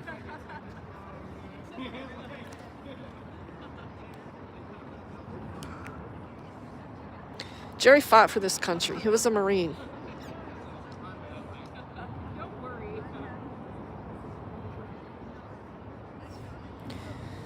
It would be a good idea right now to petition for plots of land to make for agricultural purposes. They will be stuck there for 80 days, and it is a good idea to start growing for. Do you know how much a plot of land is in city limits, and even outside of city limits of Denver? I mean, sure, all these ideas are wonderful, but for a private nonprofit not being subsidized by the government, or a grant that to date many people have offered and are searching for those grants, they're not there unless you're willing to be subject to the rules of government funding, and I will not do it. Furthermore, you just heard me talk about zoning with Jerry. Everything that Denver does here is temporary. All these safe outdoor spaces, all these tiny village homes. They finally just got a permanent plot of land in a really shitty part of town, a very dangerous, horribly dirty part of town. These tiny villages were able to make their own little space. It's not safe over there. And those people don't have a choice of where they get to live. So Denver makes all the zoning impossible, and all metropolitan cities are doing that. Go study Austin, what Austin did, that nonprofit that set up his tiny home village on the outskirts of the city. But he's still facing all kinds of government intervention. So all these ideas are great, but when you put them into action, you got to really remember the logistics of what that all means. Manuel Mata too. Hey. Thanks for popping in. I hope you're doing okay, friend. Holy shit, you've been through the ringer. So we got Shits and Giggles, Aurora Transparency, and Johnny Bravo here. Jonathan, when I hit the lottery, you'll be getting at least $1 million. Well, $1 million's not going to get me a plot of land here. I'm going to tell you that right now. So, make it a $1.5, and then we'll probably be able to get some land. And then I'm going to need another $2 million with the promise of ongoing funding to be able to manage it. Right? I mean, and that's only a few $1 million. Denver, in the last 3 years, has spent hundreds of millions of dollars. Give me $5 million and watch how shit goes. I'm just saying, just to make sure, guys. Did you misbehave while I walked off? Oh no. He's cool. Isn't Jerry? Jerry is the fucking bomb. I got his info for his number. Did you? Yeah, I told him anything you need. Jerry's a good guy to know. He's he's Denver knows who Jerry is. Yeah, he's got experience out here. You can tell. Yep. Just by his composure. Right. You know what I mean? Yeah. Google him. He's sued Denver. Oh yeah. Yeah, Jerry took an arrest for he used to call it Jerry's, what was it called? You'll find it if you Google it. But he essentially managed a block of tent dwellers, right? And they got along great. They had their own little community. He was showing everybody how it went, and the city came in and said, no, you can't do that. Because he was working. Yep. Right, because exactly. Yep. He was working. Exactly. Yep. Why would they want to get their claws in? Yeah. Yep. But I guarantee if they would have got into it, like a partnership, it would have been fine, Right. Of As long as they're getting some money, right? Yeah, just like what Denver was doing before they started pulling the shit they were pulling with me. They used to come pick up trash, Yeah. you know, and do the things that made sense. And then that started to work and it became a solution. And they're like, no, fuck that. Right. Cut that. Cut that right out. No, that makes no money. Right. Yep. Well, somebody saw somebody's torta, enchilada or taco, whatever you want to call it. Well, right here. When she was showing off her hoo-ha. She's coming down the stairs and just had it all over. Yeah. She did? Yeah, we got The girl in the dress? Yeah. That's what they were saying. I yelled. I She saw your opened up her hoo-ha. whole dress and just came down the I mean, stairs. Like, straight. hell yeah. Crazy. And not for Maybe like, they're like doing a good, porn like, shoot. I know. Good 10 seconds. Like, Yeah. I know. I mean, it was a couple steps. Yeah. Could we get the cops down here, please? Could we get some police? Let me go sleep in the Sleep in the park. They'll be right here. That's What a bunch of shit. That is. That's the fastest way to get service, man. Just go like this and then go like this. There'll be a cop. Move along. Yeah. Don't appear. That's where those cops were around. Listen! Amen!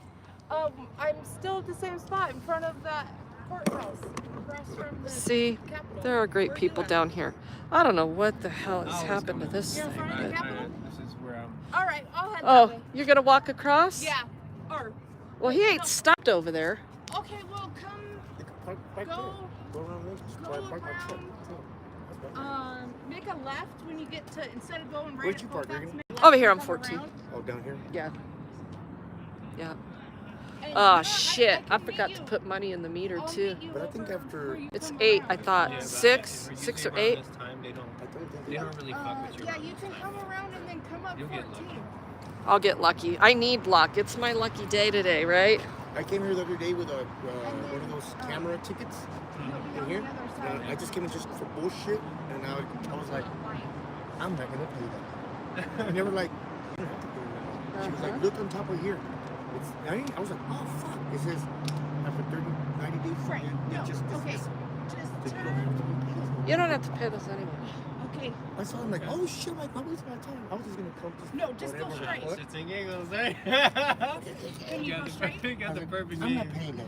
She Okay. said, Well, if you turn left on. don't pay, look up here. See, but I like that though. Every once in a while you show up. So, how is everybody? Let you know something that What about the girl in the dress? So that girl in the red dress that was doing a photo shoot up there on the step, apparently she was showing more than her dress. The state court doesn't have jurisdiction over it. It's like something like a clerk allowed that shit to happen. No, there's no trick. Yeah, that's what I'm saying. Every once in a while you'll show up. How and is they'll, like, pull everybody? tricks out the bag and you just need to. So here's the other, here's our Capitol. Like, wait a minute, what did you say? Okay, I'll walk back up there. There's our Gold Dome Capitol.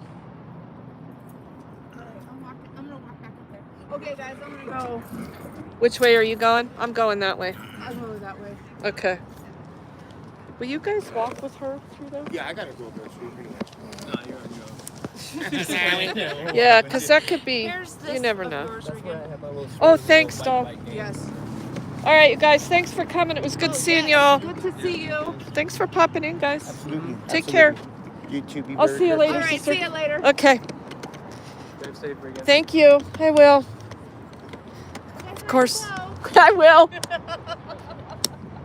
Last time I talked to him, he told me not to go to jail. Yeah, and me too when I left the house. Did he? Listen to him. I'm not trying. Right? I'm not trying to go to jail. I'm just fucking dealing with dirty fucking cops. That's what's up. So, shortly before we went into that meeting, you saw everybody handing out supplies and giving everybody a meal here. That goes on every Monday.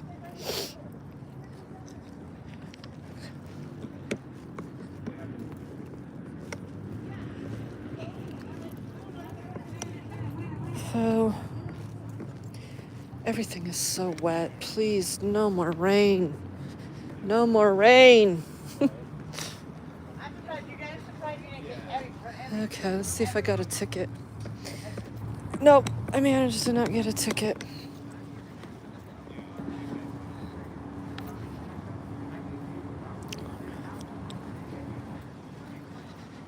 For all I know. Hell, it's probably a warrant. It'll be a warrant, not a ticket. Not a parking ticket. Oh shit, and they're right there too. There's the meter maid bitch. Right there. Right there. What's it, 7 o'clock? Oh, I'm good. Yeah, I knew I thought I needed to pay it before I went in there at 5. Okay, Aurora, I'm hanging on to your mace. Ugh. All right, so that mission is accomplished. Before we close this stream out, I want to talk about what we talked about earlier. Mods, are you still in here by chance? Yep, here we go. Irish Rover. Okay. So everybody, right before I got out of the car to go to this meeting, we talked about Jesse. Jesse's with me tonight. We still have some unresolved issues and questions that I can't get response from the Denver Police Department on.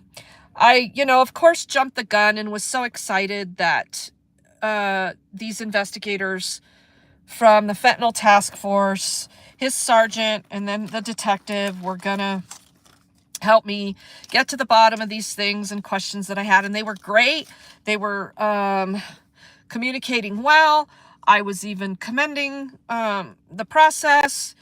And then all of a sudden, this detective that told me he could answer all my questions just has given me the total runaround for the last 3 weeks, almost 4 weeks, on what should be seemingly simple answers. And I have a feeling that they are not simple answers. Hey, Clinton, thanks for being in here. So,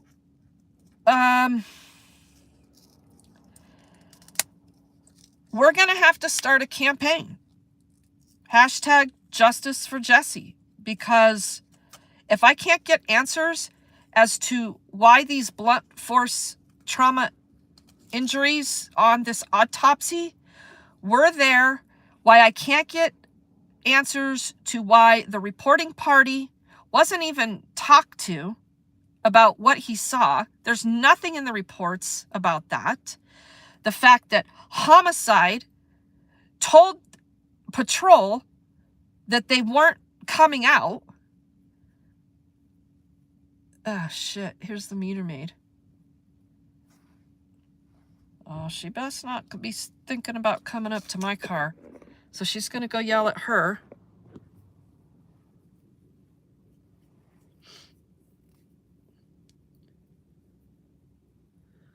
Wow, it's the first time I've ever seen one get out of the car.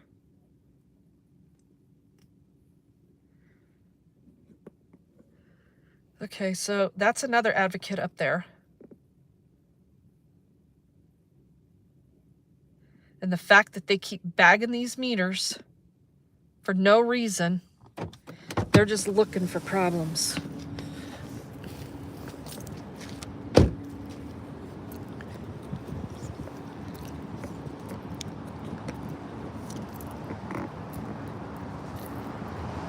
What is the reason for the bags on these meters? So like say they have an event or something like that, or they're doing Why so many though? Because that's how many they purchased. But these have been bagged for a long time. So they have dates on them.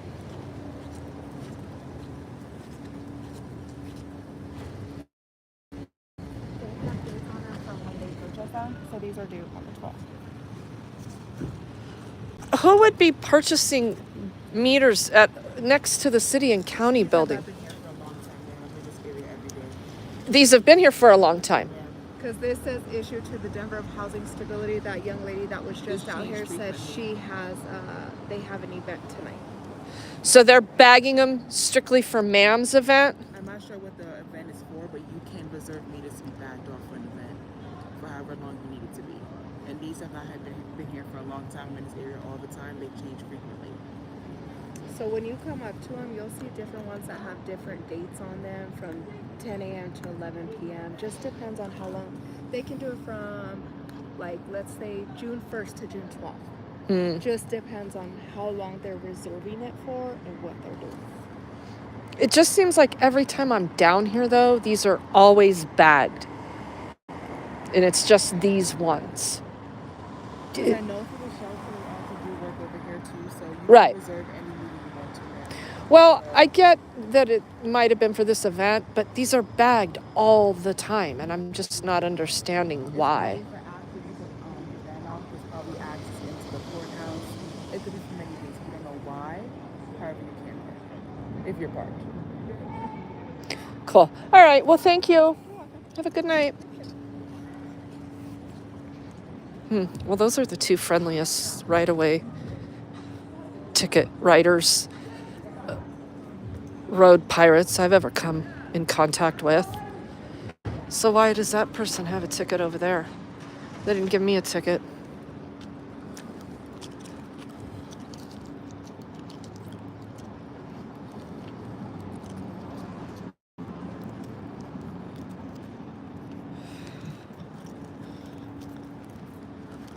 Anything for Denver to make a fucking buck. That's all they give a shit about. Okay, so anyway, back to that conversation about Jesse.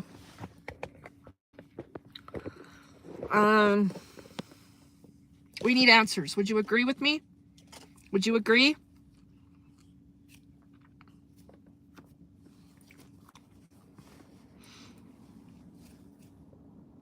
Thank you, Bokomo. Hashtag justice for Jesse. So we're going to have to start,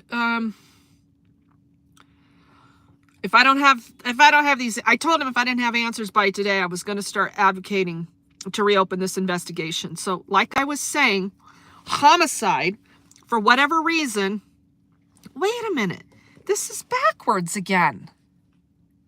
Is it? What is going on? Jesse, you're screwing with me. Come on. Hey, man. What's Jesse? Come on. What are you doing? I already flipped you around once because Liz said it was on backwards. Jesse's screwing with me right now. Jesse's screwing with me. Come on. Hey, man. Come on, Jesse. I don't know what's going on. I hope maybe that turns. The top of, oh, it turns. The top of the urn locket turns. Jesse.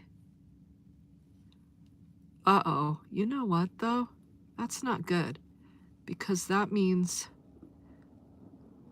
that the lid is not tight on there, and they told me that it was. Oh, I'm gonna have to pay special attention to that. Because Jesse's ashes are in there. And so the lid is turning. That's what's going on. It loosens. Wow. We gotta be careful. Jesse's playing tricks on us, and we don't want to dump his ashes. Because then I'm gonna have to go put more. I'm tightening it. I'm tightening it. We're good. But they told me it wasn't supposed to do that. So anyway, that's the situation with Jesse. So please remember justice for Jesse. We're gonna have to start making some call to action events around Jesse. So that's coming. Again, we talked about earlier with the cop that intervened with the dirty white boy O'Neill. Can we talk about that one more time before closing? So we need to write commendations for Nikita Utkin. Remember, he said his name was Nik. He's the cop from Russia who is now a Denver cop and had to go through the academy because they wouldn't give him any credit for doing lateral transfer because they want him to police Denver style. They want him to like learn different forms of communism. So anyway, this cop intervened with dirty white boy O'Neill at District 3 when he tried to set me up to take cash as contraband, my own cash, into the jail. He called him out right in front of him. And I want to encourage everyone to continue to support this cop because I'm afraid he's probably going to get ostracized for it. And that would be a shame. Although the guy's pretty smart. He looked like he felt pretty confident in all of it. And if I had to guess, I would hope that Nik has more good connections with the Russian mob in Denver and the surrounding areas than O'Neill has within the Denver Police Department in their mob thuggery group, right? I mean, that's real business. Nick. So his name is spelled Nikita, Utkin, Utkin. He has no connections. How do you know that, John? or you meant O'Neill has no connections? Shit. The mob that is the Denver Police Department, O'Neill's one of the old cops.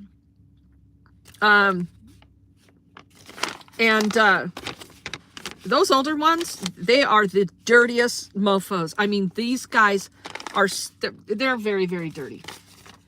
And so some of the newer cops are much better. And we've met a few of them. Now, are they my favorite people in the world? No.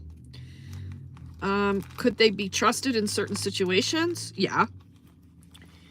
Are they honoring their oath?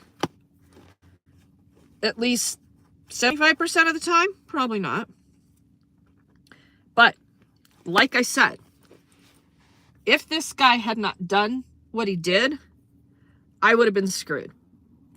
So, he did intervene. And we have to recognize that. That is a ray of hope. That is a huge ray of hope. So I don't have any mods putting that back in here. Can you please just one more time before we close? Put the link to the Office of the Independent Monitor where you can file a commendation. And then his name, Nikita. That's his first name, last name, Utkin, Utkin, badge number 21041. We are simply very grateful for him intervening and making dirty white boy O'Neill the ass he is, making him out to be the ass that he is. Thank you, Bokomo. Much appreciated. Very much appreciated. All right, you guys. So I'm going to call it an evening. Modern Retro Radio, there you are. I see you in here, my friend. And does anybody have any questions? Jesse wants to look at my heart. Oh, thank you, Phyllis.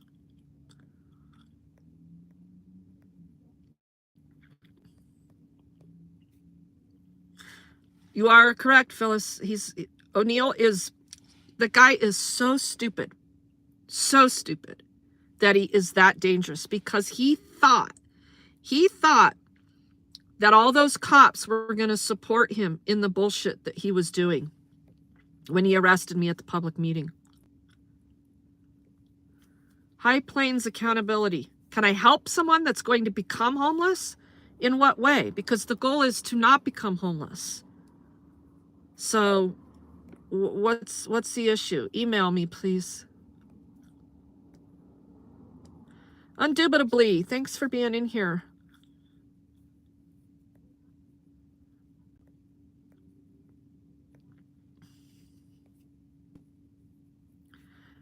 And one more time. Hey, Michael, thank you very much. Good to see you in here tonight. I saw some of your other comments when we were at the meeting. Thank you. Hashtag O'Squeal is going to go down big time. I don't know if he will or not. I don't know if the Denver Police Department, I mean, they've been letting him get away with shit for a long time. So I wouldn't be surprised if they put him in that position to do exactly what he's done. And it's not just me. It's the other advocate as well, Amy. There's a lot going on with him. And he's bad news. So, you know, he is that stupid. He is that stupid, dangerous cop that would shoot you dead and just claim, I feared for my life. He's got this bizarre sense of revenge for being caught on camera. He hates it. He got caught on camera in a policy violation with his ride-along from Safe and Clean Denver. So he's doubling down. And to think that he wouldn't utilize his impunity to kill, it'd be kind of silly. So yeah, he's dangerous. He's exceptionally dangerous. Myra, hi from South America. Thanks for popping in. Yeah, High Plains Accountability, if you need to email me, it's in the About section. It's just Regan at helpinghandsfordignity.org, all spelled out. Weren't those speakers great, Modern Retro Radio? Yes, they were. There are good people caught and trapped in this system. Nobody thinks it's happening. It is. Get out here and get to understand and know what is really going on. And if you give a fuck, send a buck to the nonprofit. All the ways to donate are right there from Bokomo and in the About section of the channel. And yes, the Secretary of State is fully aware that I am a nonprofit and that I do solicit donations for charitable giving. Mag dump in a heartbeat. Yep, you're right, Irish Rover. All right, you guys. Well, it's been a nice run, and I didn't go to jail, and hopefully I make it home, because I gotta get to Slabby because she won't poop. When it's raining, she prefers to just hold it, and it's not working out so good. I'm telling you, this dog, you guys, I love her. I really do. But it is like having a small child again. And she's exceptionally spoiled. And she loves her human interaction. She doesn't care how many times you need to take her outside. You just do it when she demands it. And if she doesn't want to poop, she doesn't have to. So deal with it. So I got to get back to Slabby.